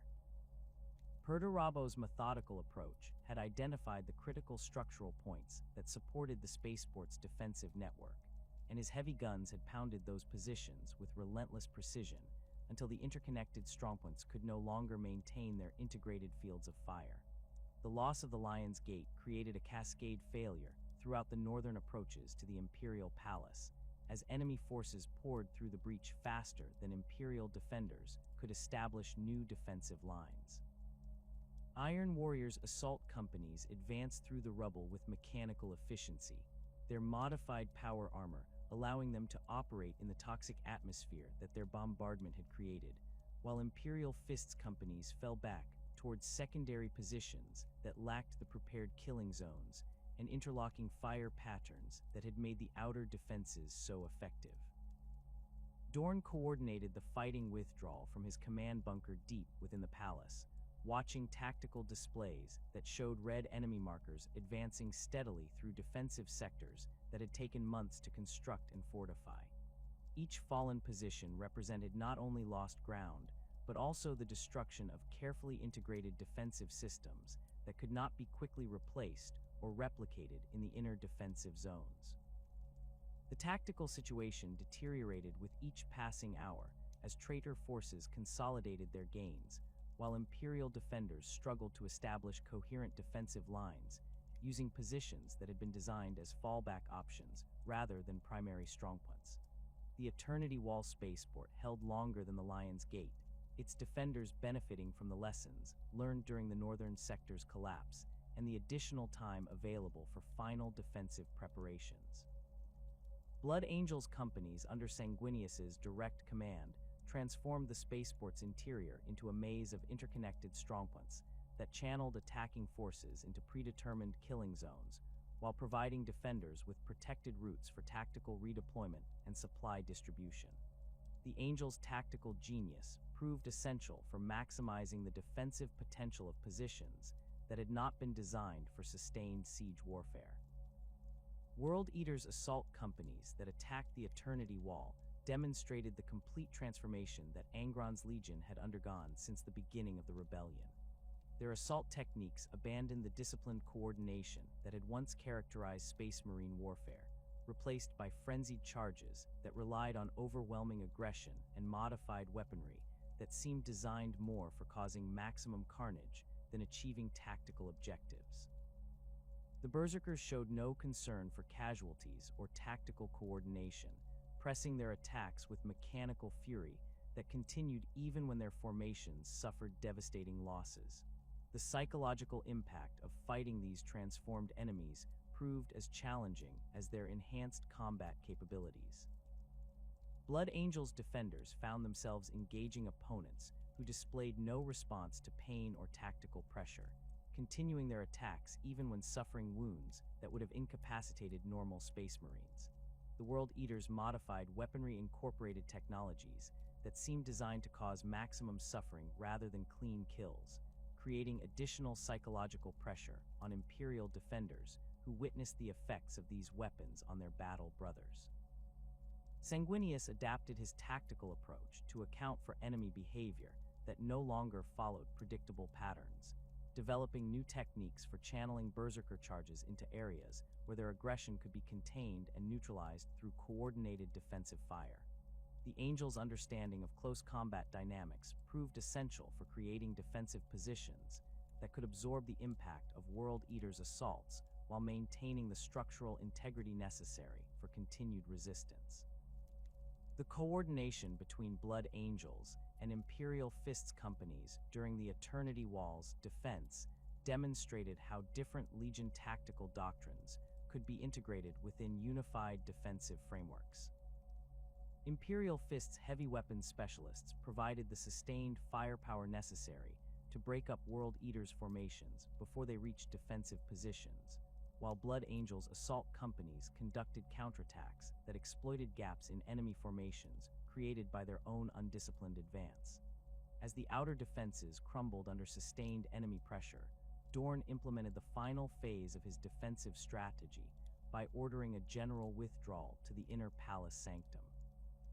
This decision represented the abandonment of months of construction work and defensive preparation, but the tactical situation no longer supported continued resistance in positions that had been compromised by the loss of their supporting strongpoints and integrated fire control systems.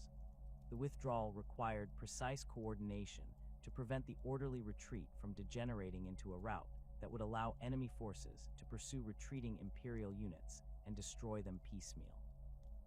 Imperial Fists companies conducted fighting withdrawals that maintained contact with enemy forces while gradually falling back toward prepared positions, using predetermined routes that had been surveyed and prepared during the defensive construction phase. Demolition teams destroyed critical infrastructure and supply depots to deny their use to advancing enemy forces while creating obstacles that would slow their pursuit of retreating Imperial units. The Inner Palace Sanctum represented Dorn's final defensive masterpiece, a concentrated network of interconnected strongpoints that maximized the defensive potential of the palace's ancient architecture while incorporating modern weapon systems and communication networks. The sanctum's defensive positions had been carved from the palace's bedrock foundations, creating underground networks that could support continued resistance even if surface positions were overrun or destroyed by enemy bombardment. The palace's throne room became the ultimate redoubt, its massive doors and ancient walls reinforced with the most advanced defensive technologies available to Imperial engineers. The chamber's symbolic significance as the heart of Imperial power made it the natural focus for the siege's final phase, while its physical characteristics provided defensive advantages that could be exploited by troops fighting from prepared positions against enemies forced to attack through narrow approaches. Within the sanctum, Dorn established his final command post in chambers that had been excavated from the living rock beneath the palace's oldest foundations. The command center's communication systems maintained contact with surviving defensive positions throughout Terra, while coordinating with Imperial fleet elements that continued to operate despite enemy orbital superiority. The facility's defensive systems could operate independently, even if surface installations were completely destroyed, ensuring that command and control capabilities would survive until the siege's final moments. The Emperor's withdrawal to the deepest levels of the palace during the siege's final phases removed him from direct involvement in tactical decision-making, while he focused on mysterious projects that required his complete attention. The responsibility for coordinating Terra's defense fell entirely on the Primarchs who remained active in military operations, with Dorn serving as the senior commander responsible for overall strategic coordination, while Sanguinius and Jagatai Khan managed specific operational areas. Reports from surviving observation posts described the systematic destruction of Terra's surface infrastructure as enemy forces consolidated their control over the areas surrounding the palace. The traitor legions showed no concern for preserving the civilian population or maintaining the industrial facilities that had sustained Terra's massive population, instead focusing on eliminating any potential sources of resistance or intelligence that might support continued Imperial operations. The orbital situation deteriorated further as enemy fleet elements established complete control over Terra's immediate orbital space, positioning bombardment platforms that could provide direct fire support for ground operations while preventing any possibility of Imperial reinforcement or evacuation. The loss of orbital superiority eliminated the possibility of external support for the palace's defenders, while allowing enemy forces to coordinate their ground operations with precision orbital strikes against specific defensive positions. Intelligence reports from the few remaining Imperial agents operating outside the palace described the establishment of enemy command centers in captured Imperial facilities, with traitor Primarchs coordinating their operations from positions that provided optimal oversight of the siege operations. The systematic nature of enemy operations suggested careful planning that integrated the different traitor legions' capabilities within unified tactical frameworks designed to maximize pressure on the remaining Imperial positions. During the siege's final week, enemy bombardment patterns shifted from area suppression to precision targeting of specific palace defensive systems, suggesting that traitor forces had gathered detailed intelligence about the sanctum's layout and defensive capabilities.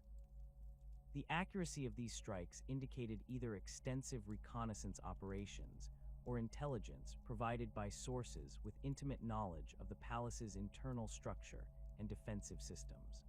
The sudden cessation of orbital bombardment after weeks of continuous fire created an ominous silence that Imperial defenders recognized as the prelude to the siege's final phase. Sensor readings from surviving monitoring stations detected massive energy fluctuations from the flagship of the traitor fleet, the Vengeful Spirit, as its void shields powered down in a display that could only represent either catastrophic damage or deliberate deactivation. Dorn's analysis of the tactical situation recognized that the shield deactivation represented either a trap designed to lure Imperial forces into a premature counterattack or a genuine opportunity that might not present itself again. The Vengeful Spirit's vulnerability created a narrow window for direct action against Horus himself, potentially ending the rebellion through targeted elimination of its primary leader rather than continued attrition warfare that favored the numerically superior traitor forces. The Emperor's emergence from the palace's deepest levels coincided with the detection of the vengeful spirit's lowered shields. His decision to personally board the traitor flagship representing the ultimate gamble in a war that had already consumed much of the galaxy. The teleportation assault would involve the Emperor, Dorn, and Sanguinius, representing the concentration of Imperial leadership in a single operation that would either achieve decisive victory or result in catastrophic defeat for the Loyalist cause.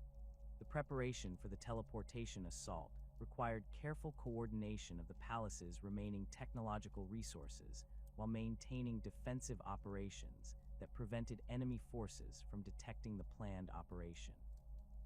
The teleportation systems had been damaged by weeks of bombardment and required extensive repairs and recalibration to ensure accurate transport across the void between Terra and the vengeful spirit's position in high orbit.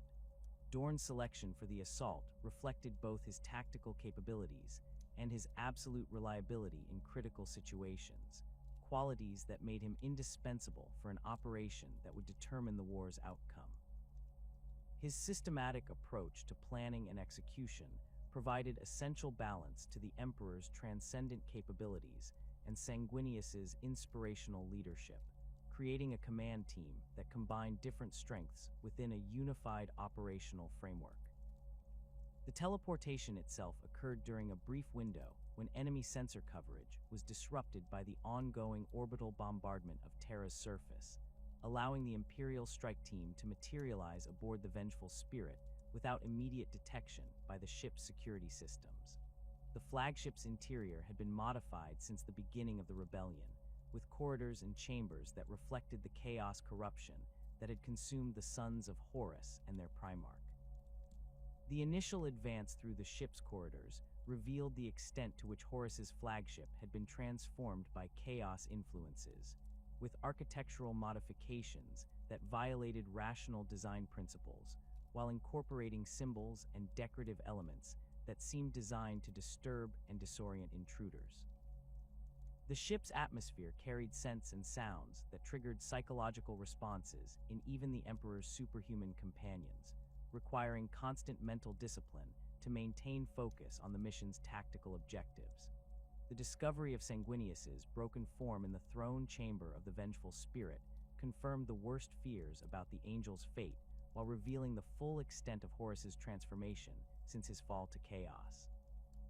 The Primarch of the Blood Angels had fought with characteristic valor, but his wounds indicated that he had faced an opponent whose capabilities exceeded even his own legendary combat prowess. The sight of the angel's death provided grim evidence of what awaited the Emperor in his confrontation with his most favored son. The Emperor's condition following his battle with Horus defied immediate comprehension, his form bearing injuries that seemed to transcend physical damage, while his consciousness flickered between awareness and something approaching catatonia. Dorn's assessment of his father's wounds revealed damage that affected not only the Emperor's physical form, but also the psychic essence that had made him the master of humanity's destiny. The injuries suggested a confrontation that had involved forces beyond normal understanding, leaving the Emperor's survival uncertain despite his apparent victory over the traitor Warmaster. The retrieval of the Emperor's broken form from the vengeful spirit required immediate medical attention that exceeded the capabilities of conventional Imperial technology, while the tactical situation on Terra demanded continued military leadership that could coordinate the Loyalist response to Horus's death and the rebellion's potential collapse. Dorn found himself responsible for both his father's survival and the Imperium's continued existence, facing challenges that would test every aspect of his training and character in the crucial hours that would determine humanity's future. The Emperor's broken form lay within the most advanced medical facilities that Terra could provide, his condition defying every attempt at conventional treatment, while his consciousness flickered between moments of terrible clarity and periods of complete absence. The injuries sustained during his confrontation with Horus transcended physical damage, affecting the psychic essence that had sustained his millennia-long guidance of humanity. Imperial physicians and tech priests worked frantically to stabilize his condition, but their efforts could only slow the deterioration rather than reverse the fundamental damage that threatened to claim the master of mankind. Dorn stood vigil beside the Emperor's medical chamber, his methodical mind struggling to process the implications of his father's condition, while simultaneously coordinating the immediate response to Horus's death and the rebellion's sudden collapse. Reports from across the galaxy described traitor forces abandoning their positions or turning on each other as news of the War Master's defeat spread through astropathic networks. The systematic coordination that had characterized the rebellion dissolved into chaotic retreat as individual legion commanders pursued their own survival rather than continuing a war that had lost its central leadership. The Praetorian of Terra found himself bearing responsibilities that exceeded even his considerable capabilities, as the practical governance of the Imperium fell to him while the Emperor's condition remained uncertain. The administrative apparatus that had managed humanity's expansion across the galaxy required constant oversight and decision-making authority that had previously resided solely with the Emperor himself. Dorn's systematic approach to military command proved essential for managing these civilian responsibilities, though the scope of the task demanded adaptations to his established methods and procedures. The immediate priority involved coordinating the pursuit of fleeing traitor forces while preventing their escape to regions where they might regroup and resume hostilities. Imperial fleet elements throughout the galaxy received orders to intercept retreating enemy formations, engaging them before they could reach safe havens or establish new bases of operation.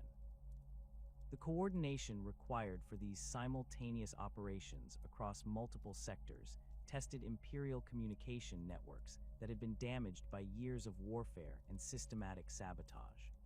Dorn's approach to the Great Scouring reflected his characteristic emphasis on systematic planning and methodical execution rather than the vengeful pursuit that some Imperial commanders advocated.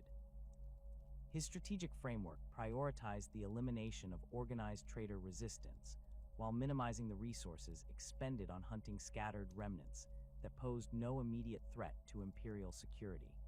This measured response frustrated officers who sought immediate retribution for the rebellion's devastation, but Dorn's analysis indicated that premature commitment of forces to pursuit operations might leave critical Imperial territories vulnerable to secondary threats. The coordination between different loyal legions during the Scouring required careful attention to their varying approaches to warfare and justice.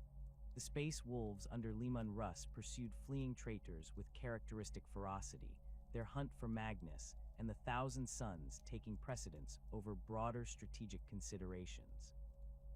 The Dark Angels conducted their own mysterious operations that seemed focused on specific targets rather than general pursuit of enemy forces, while the Ultramarines worked to restore order and governance to worlds that had been devastated by the rebellion's passage. Imperial Fists companies participated in scouring operations throughout the galaxy, but their primary focus remained the reconstruction and fortification of critical Imperial territories rather than offensive pursuit of enemy remnants.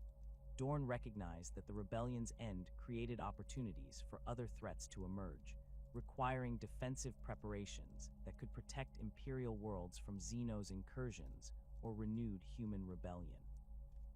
The systematic approach to post-war reconstruction became as important as the military operations that eliminated remaining traitor forces. The discovery of the extent to which chaos corruption had penetrated Imperial institutions during the rebellion created additional challenges that required careful investigation and systematic purging. Worlds that had remained nominally loyal throughout the conflict showed evidence of cult activity and demon worship that suggested the rebellion's influence had extended far beyond the openly traitorous legions.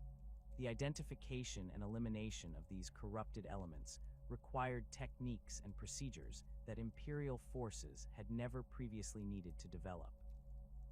Malkador the Sigillite's declining health during the immediate post-war period placed additional burdens on Dorn's already overwhelming responsibilities.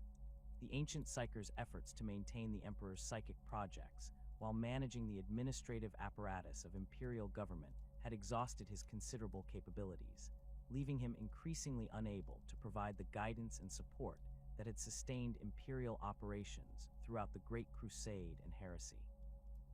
His eventual death created a void in imperial leadership that could not be easily filled by existing personnel or institutions. The establishment of the Golden Throne as the emperor's permanent life support system represented a technological achievement that pushed imperial science to its absolute limits, while creating a situation that no one had anticipated or prepared for. The massive psychic amplification device required constant maintenance and monitoring, while consuming enormous amounts of energy and rare materials that strained imperial logistics networks. The emperor's entombment within this mechanical marvel ensured his survival while fundamentally altering his relationship with the Imperium he had created. Dorn's psychological response to his father's condition manifested in an intensification of his already rigid adherence to duty and systematic approaches to problem solving.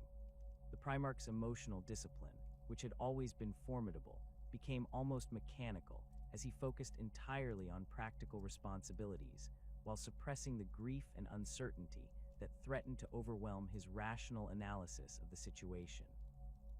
His interactions with other imperial leaders became increasingly formal and procedural, reflecting his retreat into the structured frameworks that provided stability in an uncertain environment. The practical implications of the emperor's incapacitation extended far beyond emotional considerations to encompass fundamental questions about imperial governance and military command authority.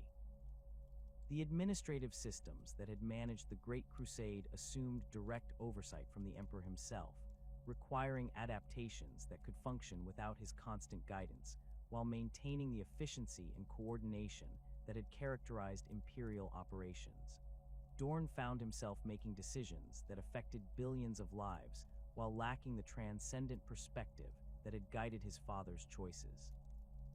The arrival of Roboute Guilliman on Terra with his proposals for the Codex Astartes created immediate tensions with Dorn's existing approaches to legion organization and military doctrine. The Ultramarines Primarch's systematic analysis of the rebellion's causes included specific criticisms of the legion system that had allowed individual commanders to accumulate sufficient power and resources to threaten the entire Imperium.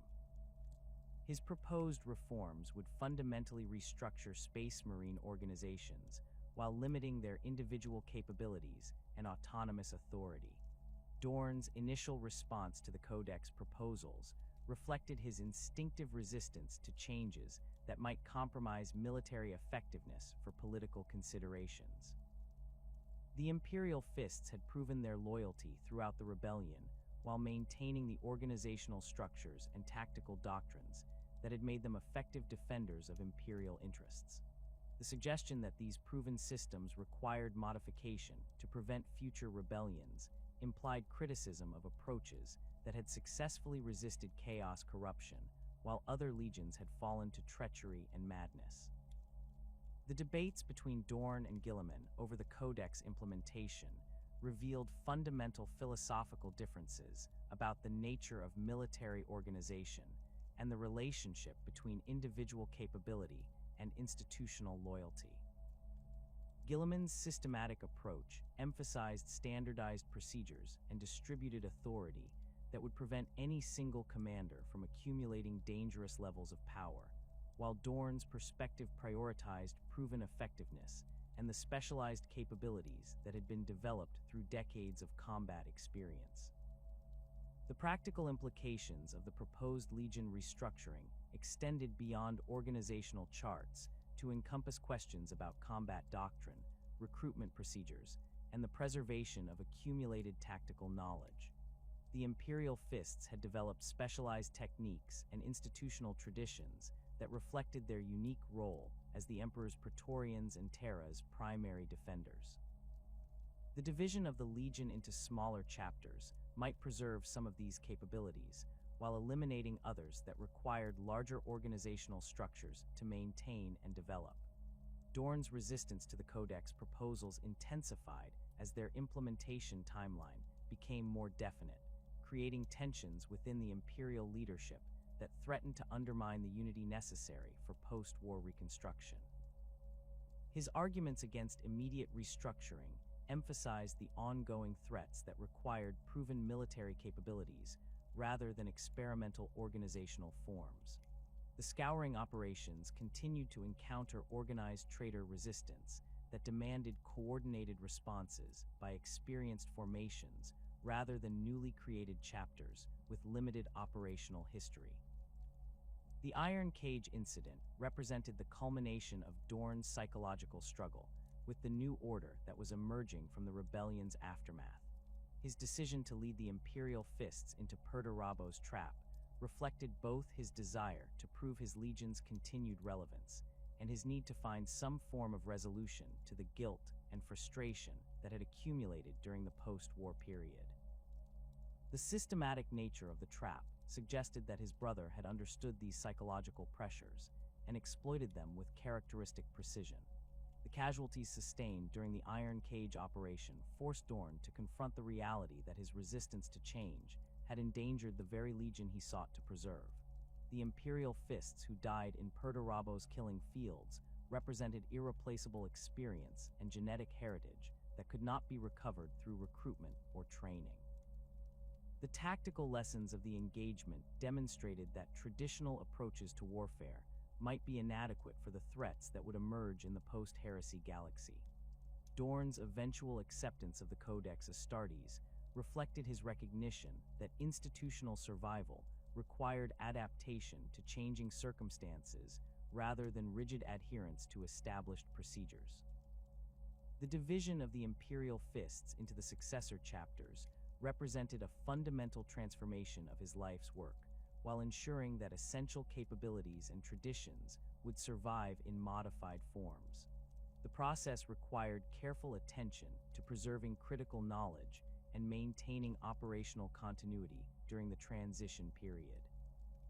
The establishment of the Imperial Fists chapter as the primary successor organization allowed Dorn to maintain direct oversight of Terra's defense, while adapting to the reduced scope of authority that the Codex system imposed. The chapter's continued responsibility for the Imperial Palace and Sol system provided continuity with their traditional role, while demonstrating compliance with the new organizational requirements. The selection of personnel for leadership positions within the new structure required careful evaluation of individual capabilities and institutional loyalty. The creation of successor chapters from Imperial Fists, Jean's Seed, involved complex decisions about the distribution of specialized knowledge and equipment that had accumulated during the Legion's history. The Black Templars received authorization to maintain crusading fleets that could respond to threats throughout the galaxy, while the Crimson Fists established fortress monasteries that continued the tradition of systematic defensive warfare. Each successor organization inherited specific aspects of the parent legion's capabilities while developing their own institutional identity and tactical specializations.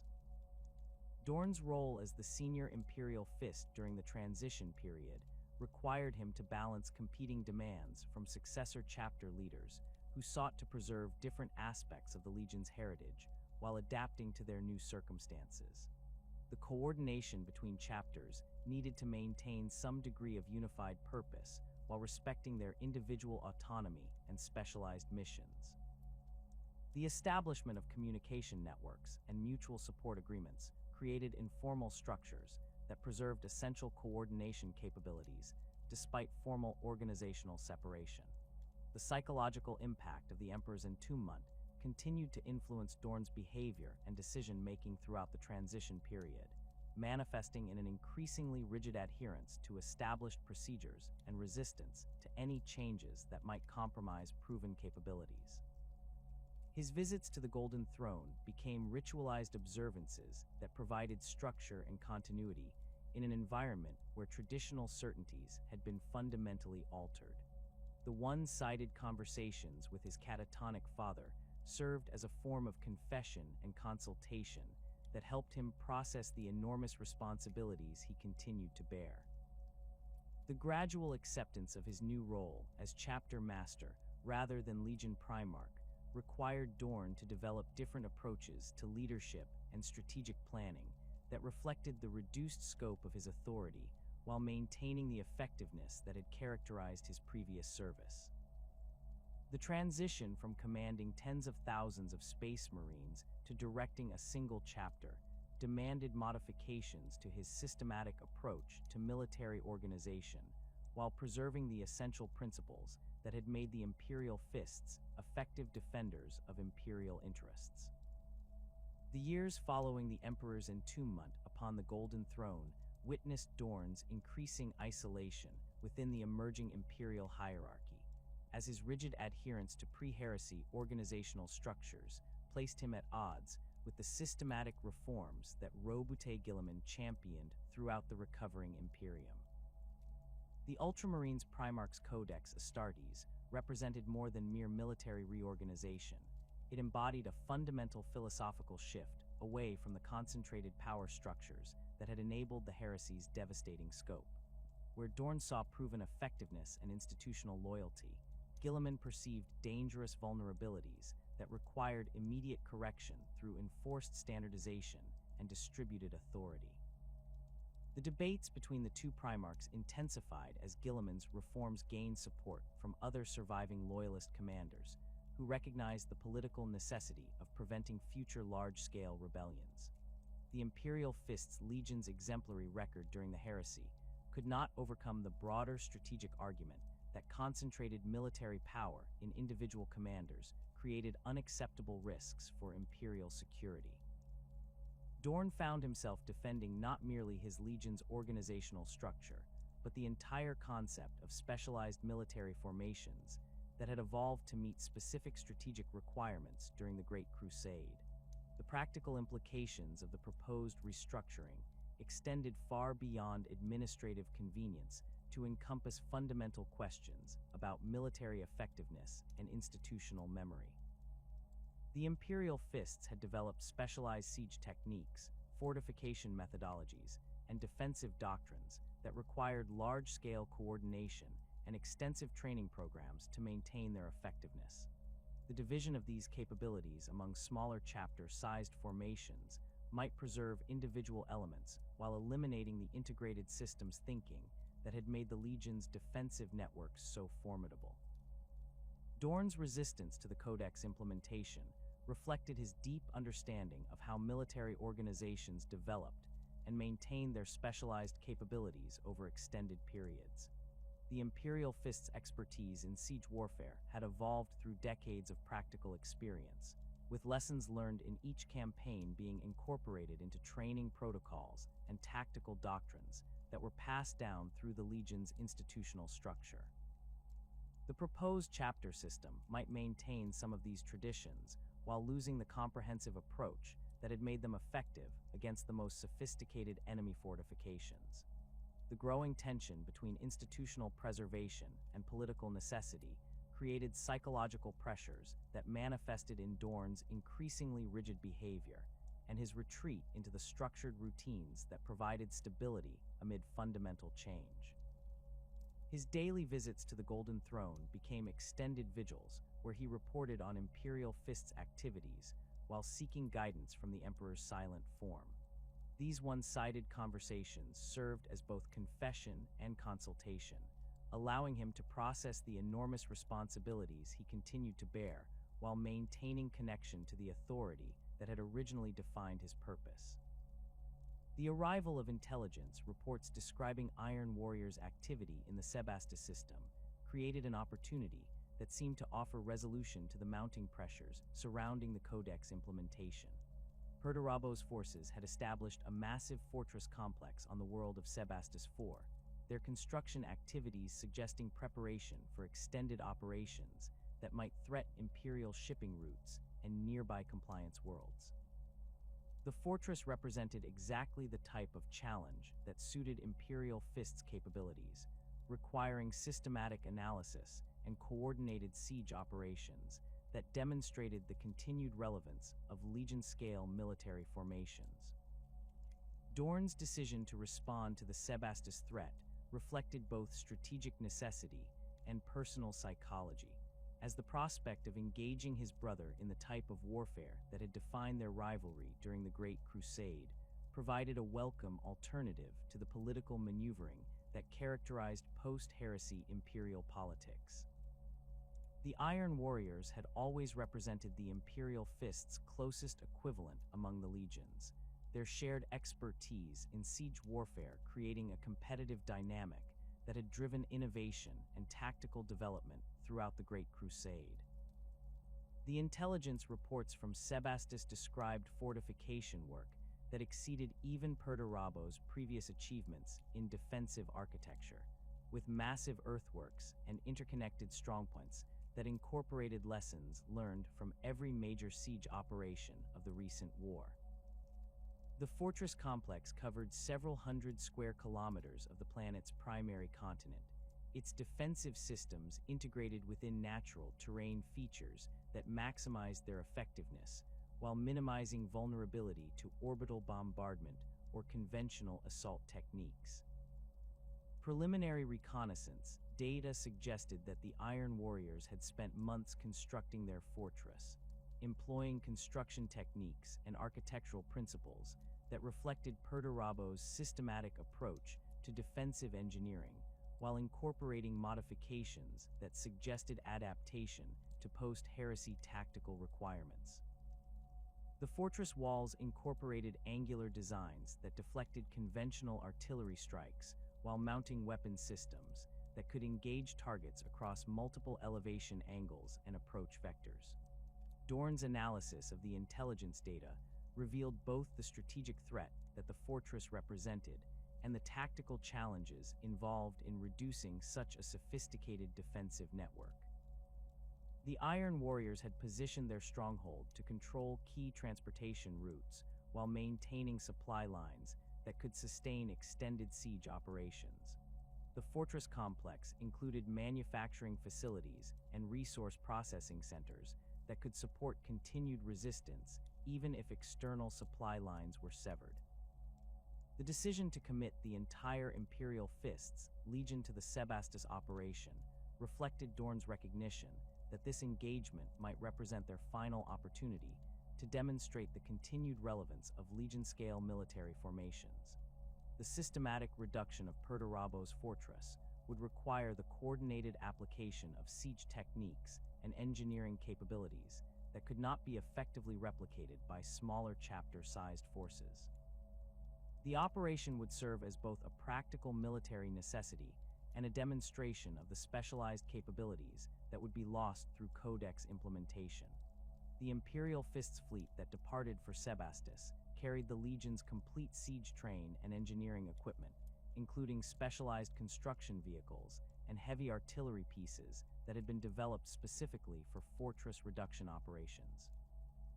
The logistical requirements for transporting and maintaining this equipment demanded the organizational resources of a full legion, demonstrating the practical limitations that would constrain smaller formations attempting similar operations.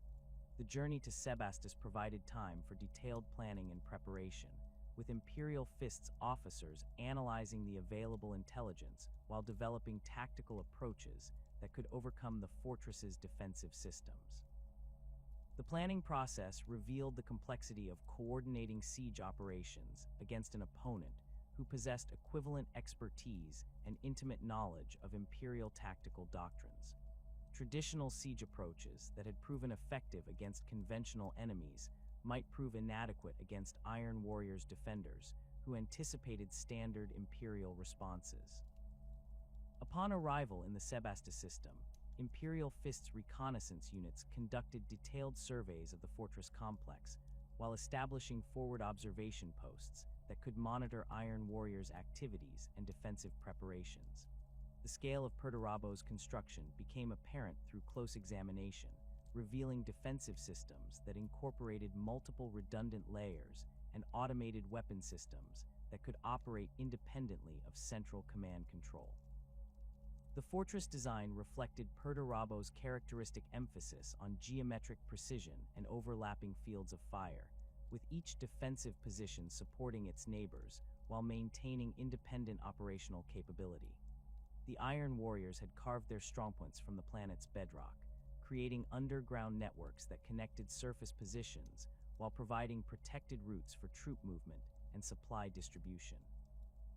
The defensive network incorporated both active weapon systems and passive obstacles that channeled attacking forces into predetermined killing zones. Dorn's initial assault plans emphasized systematic reduction of the fortress's outer defensive perimeters through coordinated artillery bombardment and precision strikes against critical support systems. The Imperial Fists established their own siege works at optimal range from the enemy positions, constructing fortified artillery parks and supply depots that could sustain extended bombardment operations. The siege preparations required weeks of careful construction work, with Imperial Fists engineering units creating their own defensive network that could protect the siege equipment from Iron Warriors' counterattacks. The opening phases of the siege proceeded according to established Imperial doctrine, with Imperial Fists artillery conducting systematic bombardment of identified target areas, while assault companies probed the fortress perimeter for weaknesses that might be exploited through direct assault. The Iron Warriors responded with their own artillery strikes and sally operations that demonstrated their continued tactical competence while revealing modifications to their standard equipment and procedures. The effectiveness of the Iron Warriors' defensive systems became apparent as the siege progressed, with Imperial Fists casualties mounting steadily without corresponding damage to the fortress's primary defensive capabilities. Perdurabo's design incorporated lessons learned from every major siege operation of the Heresy, creating defensive systems that could absorb tremendous punishment while maintaining their essential functions.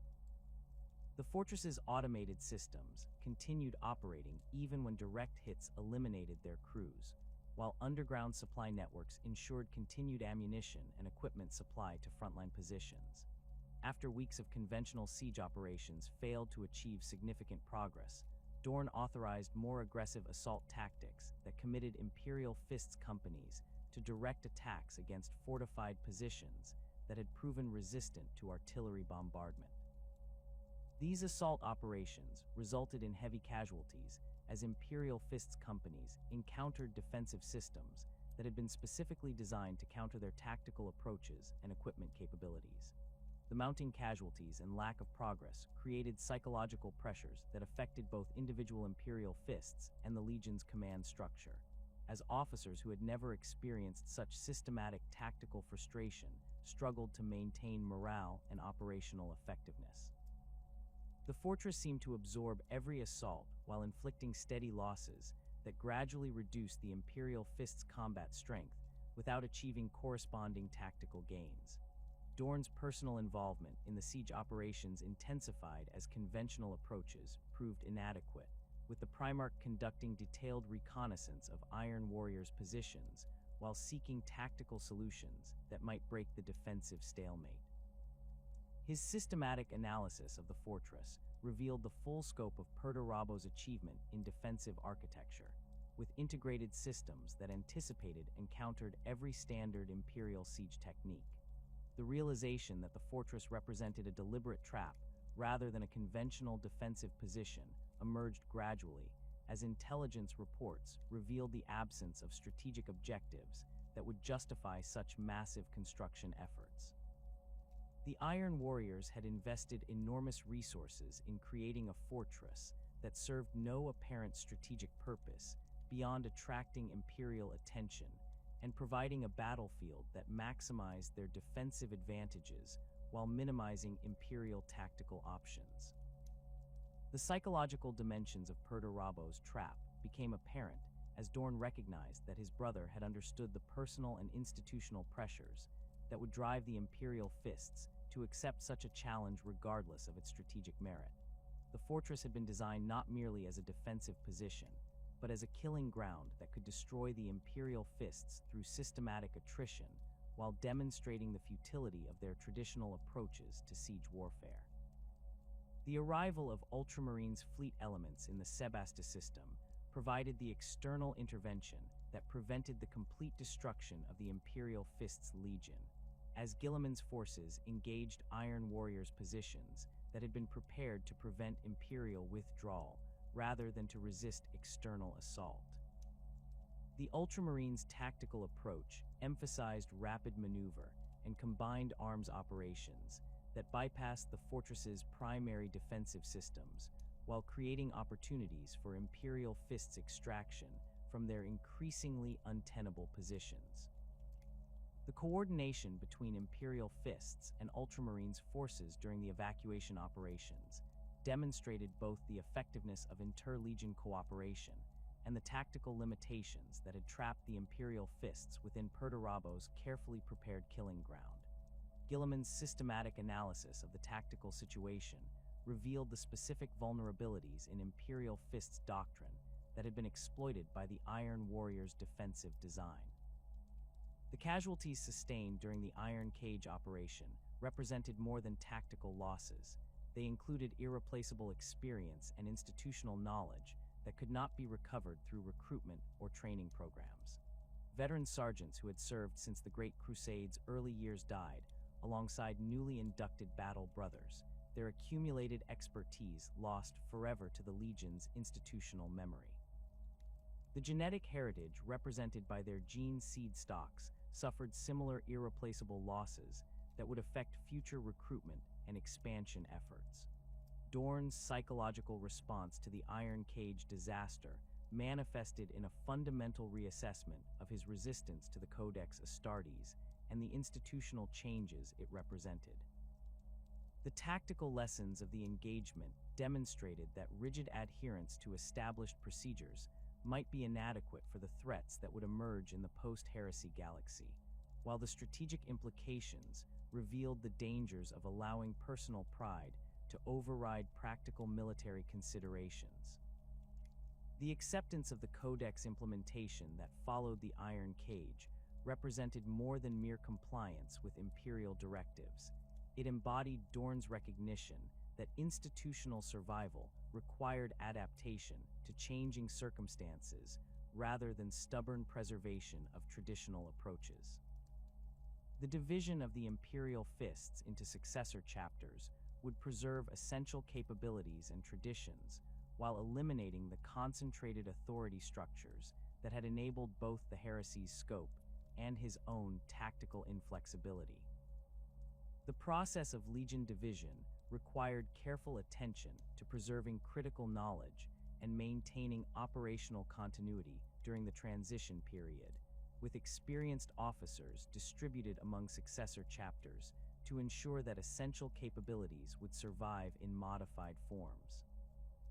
The Imperial Fists chapter retained responsibility for Terra's defense and the Imperial Palace, providing continuity with their traditional role while demonstrating compliance with the new organizational requirements.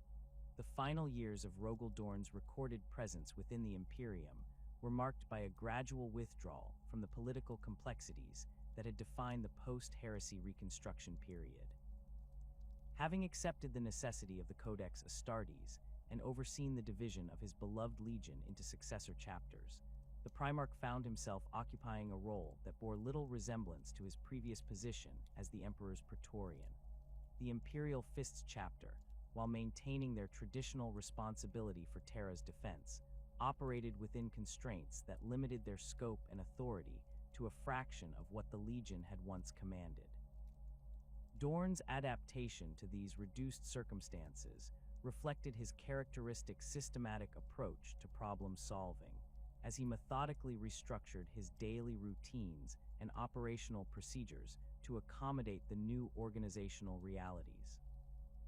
His quarters within the Imperial Palace were relocated to sections that better suited a chapter master rather than a Legion Primarch, though he maintained his regular visits to the Golden Throne, where the Emperor's broken form remained sustained by the massive life support machinery that had become the focal point of Imperial governance.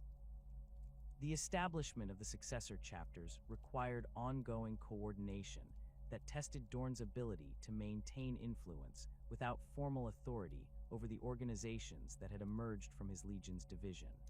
The Black Templars had embraced a crusading philosophy that took them far from Terra, their fleets ranging across the galaxy in pursuit of enemies that threatened imperial worlds. Their High Marshal Sigismund maintained communication with his Gene Father, but the practical demands of their eternal crusade limited opportunities for direct coordination or strategic planning. The Crimson Fists established their fortress monastery on Rin's world, creating a stronghold that embodied many of the defensive principles that Dorn had developed during his centuries of military service. Their approach to recruitment and training preserved essential elements of Imperial Fists doctrine while adapting to the specific requirements of their new homeworld and strategic position. The chapter's emphasis on defensive warfare and systematic fortress construction maintained direct continuity with the parent legion's specializations. The Imperial Fists themselves continued their traditional role as Terra's primary defenders, but the scope of their responsibilities had been fundamentally altered by the political and military changes that followed the Heresy. Where the Legion had once coordinated defensive operations across multiple sectors while maintaining the massive construction projects that fortified critical Imperial worlds, the chapter focused primarily on the Sol system and the specific requirements of protecting the Imperial Palace and its immediate surroundings. Dorn's relationship with his successor chapters evolved into a complex balance between paternal guidance and institutional independence, as each organization developed its own identity while maintaining genetic and doctrinal connections to their common origin. The Primarch's systematic mind struggled with the reduced scope of his direct authority, but his sense of duty compelled him to support his Gene Son's autonomous development rather than attempting to maintain the centralized control that had characterized Legion operations. The ongoing threats that emerged during the early centuries of Imperial recovery required responses that tested the effectiveness of the Codex system while demonstrating both its strengths and limitations. Xeno's incursions that had been contained through coordinated Legion operations now required cooperation between multiple chapters whose individual capabilities might be insufficient for the largest threats. The Iron Warriors' continued raids from the Eye of Terror presented particular challenges, as their systematic approach to warfare exploited the reduced coordination capabilities that resulted from chapter-level organization. Dorn's analysis of these evolving threats led him to develop new approaches to inter-chapter cooperation that worked within Codex constraints while maximizing the combined effectiveness of Imperial Fist successor organizations. His strategic planning incorporated lessons learned from the Tyrik-Kage disaster, emphasizing flexible tactical responses and systematic intelligence gathering that could prevent similar tactical surprises. The coordination networks he established among successor chapters created informal structures that preserved essential capabilities despite formal organizational separation. The Black Crusades that began emerging from the Eye of Terror during this period presented existential threats that required responses exceeding the capabilities of individual chapters or even regional Imperial forces. The first major incursion led by Abaddon, the Despoiler, tested Imperial defensive systems that had been rebuilt according to post-Heresy organizational principles, revealing both the effectiveness of distributed command structures and their limitations when facing coordinated threats of unprecedented scale. Dorn's involvement in coordinating the Imperial response to these Black Crusades demonstrated his continued value as a strategic planner and defensive specialist, even within the constraints imposed by the new organizational structures. His systematic approach to threat analysis and resource allocation proved essential for maximizing the effectiveness of available Imperial forces while minimizing the casualties that resulted from hasty or poorly coordinated responses. The establishment of the Fortress of Redemption on Terra became one of Dorn's final major construction projects, representing both a practical addition to the planet's defensive network and a symbolic statement about the enduring importance of systematic defensive preparation.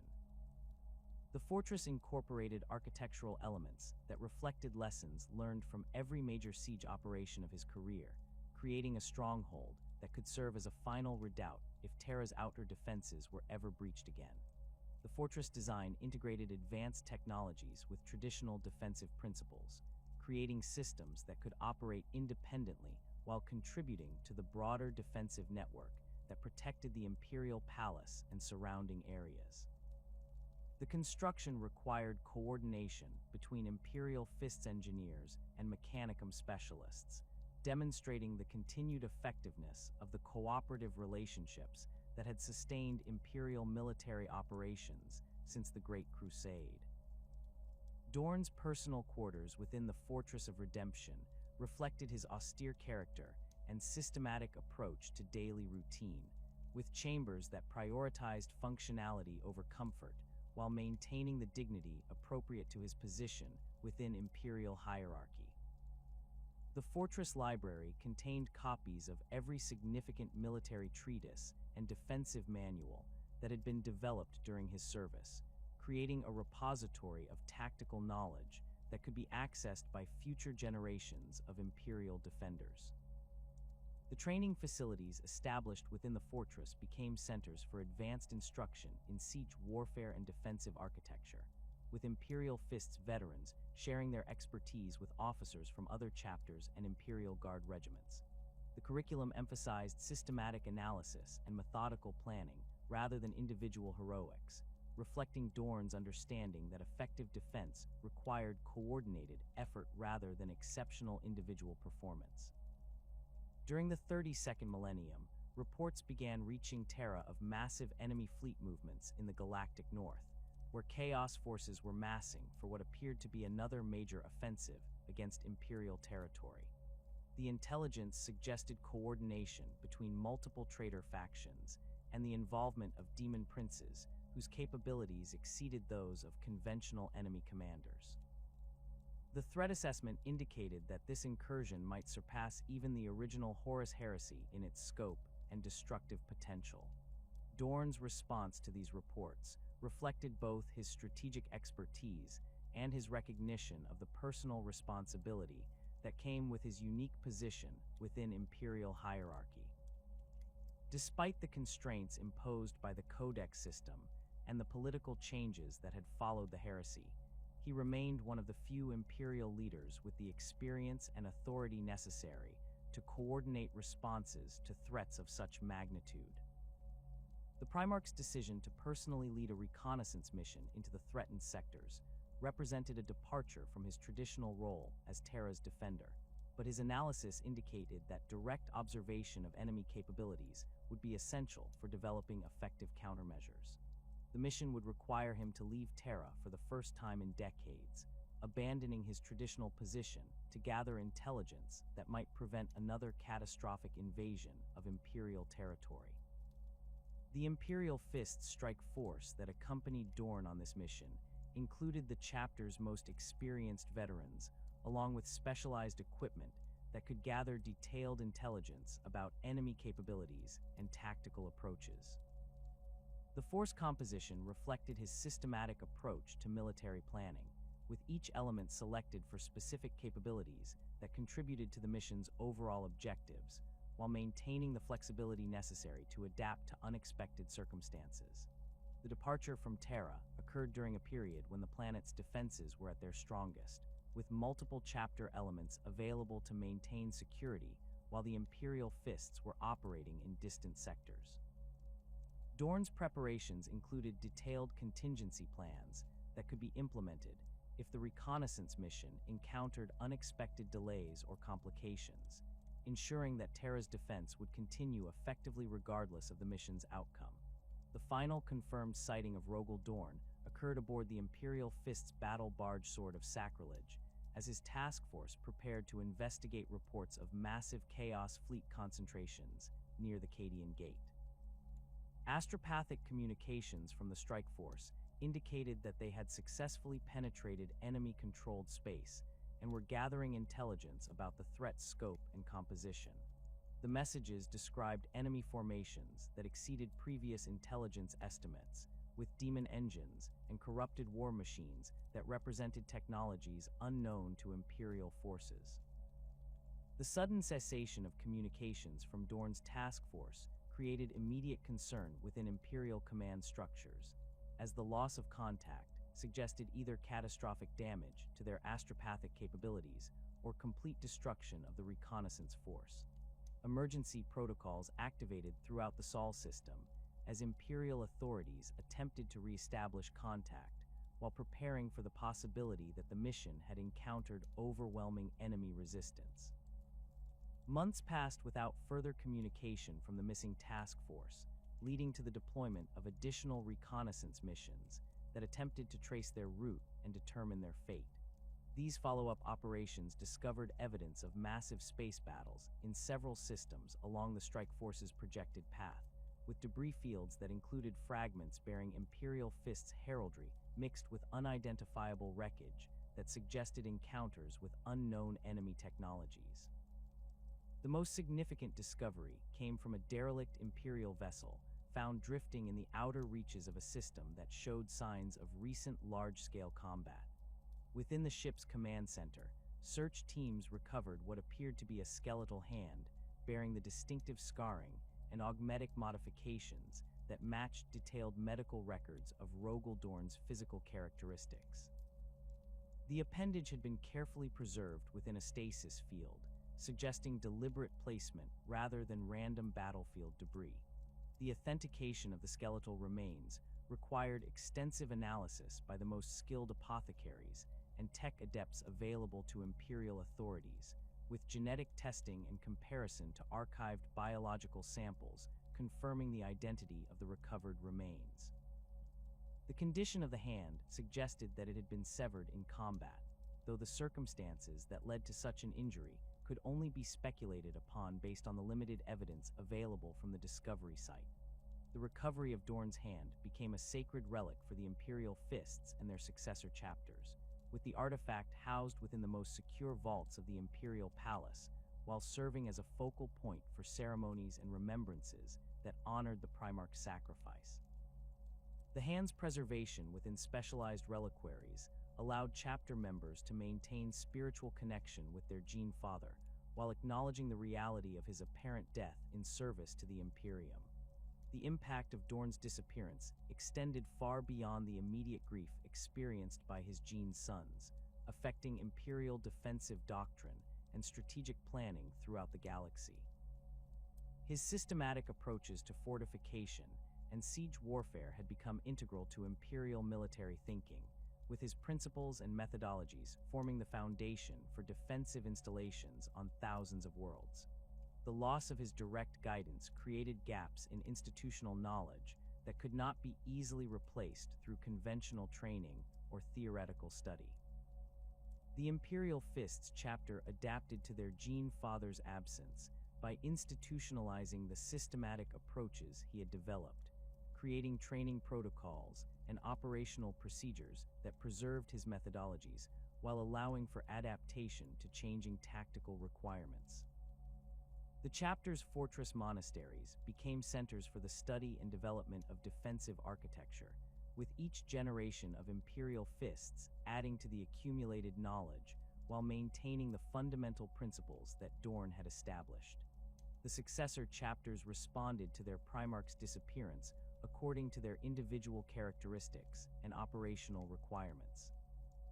The Black Templars intensified their eternal crusade, viewing their Gene Father's sacrifice as validation of their aggressive pursuit of the Imperium's enemies throughout the galaxy.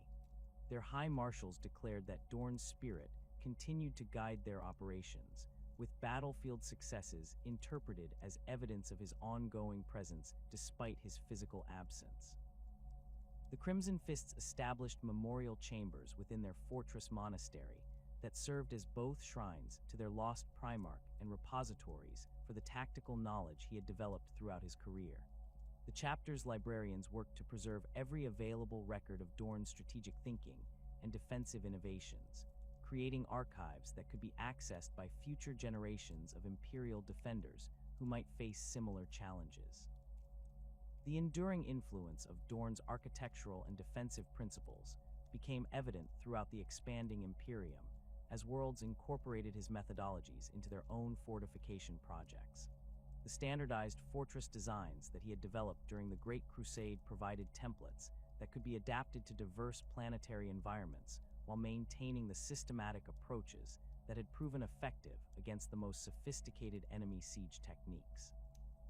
Imperial military academies throughout the galaxy continued to study Dorn's campaigns and tactical innovations, with his systematic approach to defensive warfare becoming a cornerstone of officer training programs. The emphasis on methodical planning and coordinated response that had characterized his leadership style influenced generations of Imperial commanders who might never have served directly under his command, but benefited from the institutional knowledge he had created. The mythology that developed around Dorn's disappearance reflected the broader Imperial tendency to transform historical figures into objects of veneration and spiritual inspiration. Stories circulated throughout Imperial territory describing his continued presence in moments of desperate defense, with fortress commanders reporting guidance that seemed to exceed their own tactical knowledge during critical siege operations. These accounts, while lacking empirical verification, served important psychological functions for Imperial defenders facing overwhelming odds. The theological implications of Dorn's fate became subjects of debate within Imperial ecclesiastical circles, as scholars attempted to reconcile his apparent death with the broader Imperial mythology that surrounded the Emperor's sons.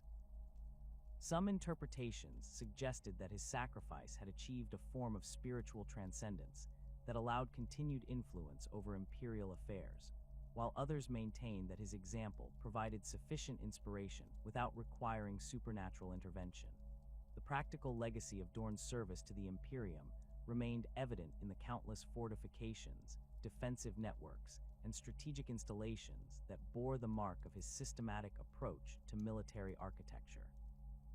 From the mighty walls of the Imperial Palace to frontier outposts on distant worlds, the principles he had developed continued to protect Imperial citizens and military personnel from threats that ranged from Xeno's invasions to chaos incursions. As the millennia passed and the Imperium faced increasingly desperate circumstances during the time of ending, the memory of Rogal Dorn's unwavering dedication to duty and systematic approach to seemingly impossible challenges provided inspiration for Imperial defenders throughout the galaxy. His legacy lived on not merely in the physical structures he had created or the tactical doctrines he had developed, but in the fundamental understanding that effective defense required more than courage and determination. It demanded the methodical application of intelligence, planning, and coordinated effort that he had embodied throughout his service as the Emperor's Praetorian. The return of other Primarchs during the closing years of the 41st millennium sparked renewed speculation about Dorn's potential resurrection or return from whatever fate had claimed him during his final mission. The precedents established by Robute Guilliman's revival and the Lion's awakening suggested that death might not represent the final end for the Emperor's gene-crafted sons, offering hope that the Praetorian of Terra might yet return when the Imperium's need was greatest. Until that day, his legacy endures in every fortress wall, every defensive strategy, and every act of unwavering duty performed by those who serve in his name, ensuring that the systematic dedication to humanity's protection that defined his existence continues to shield the Imperium against the darkness that threatens to consume it.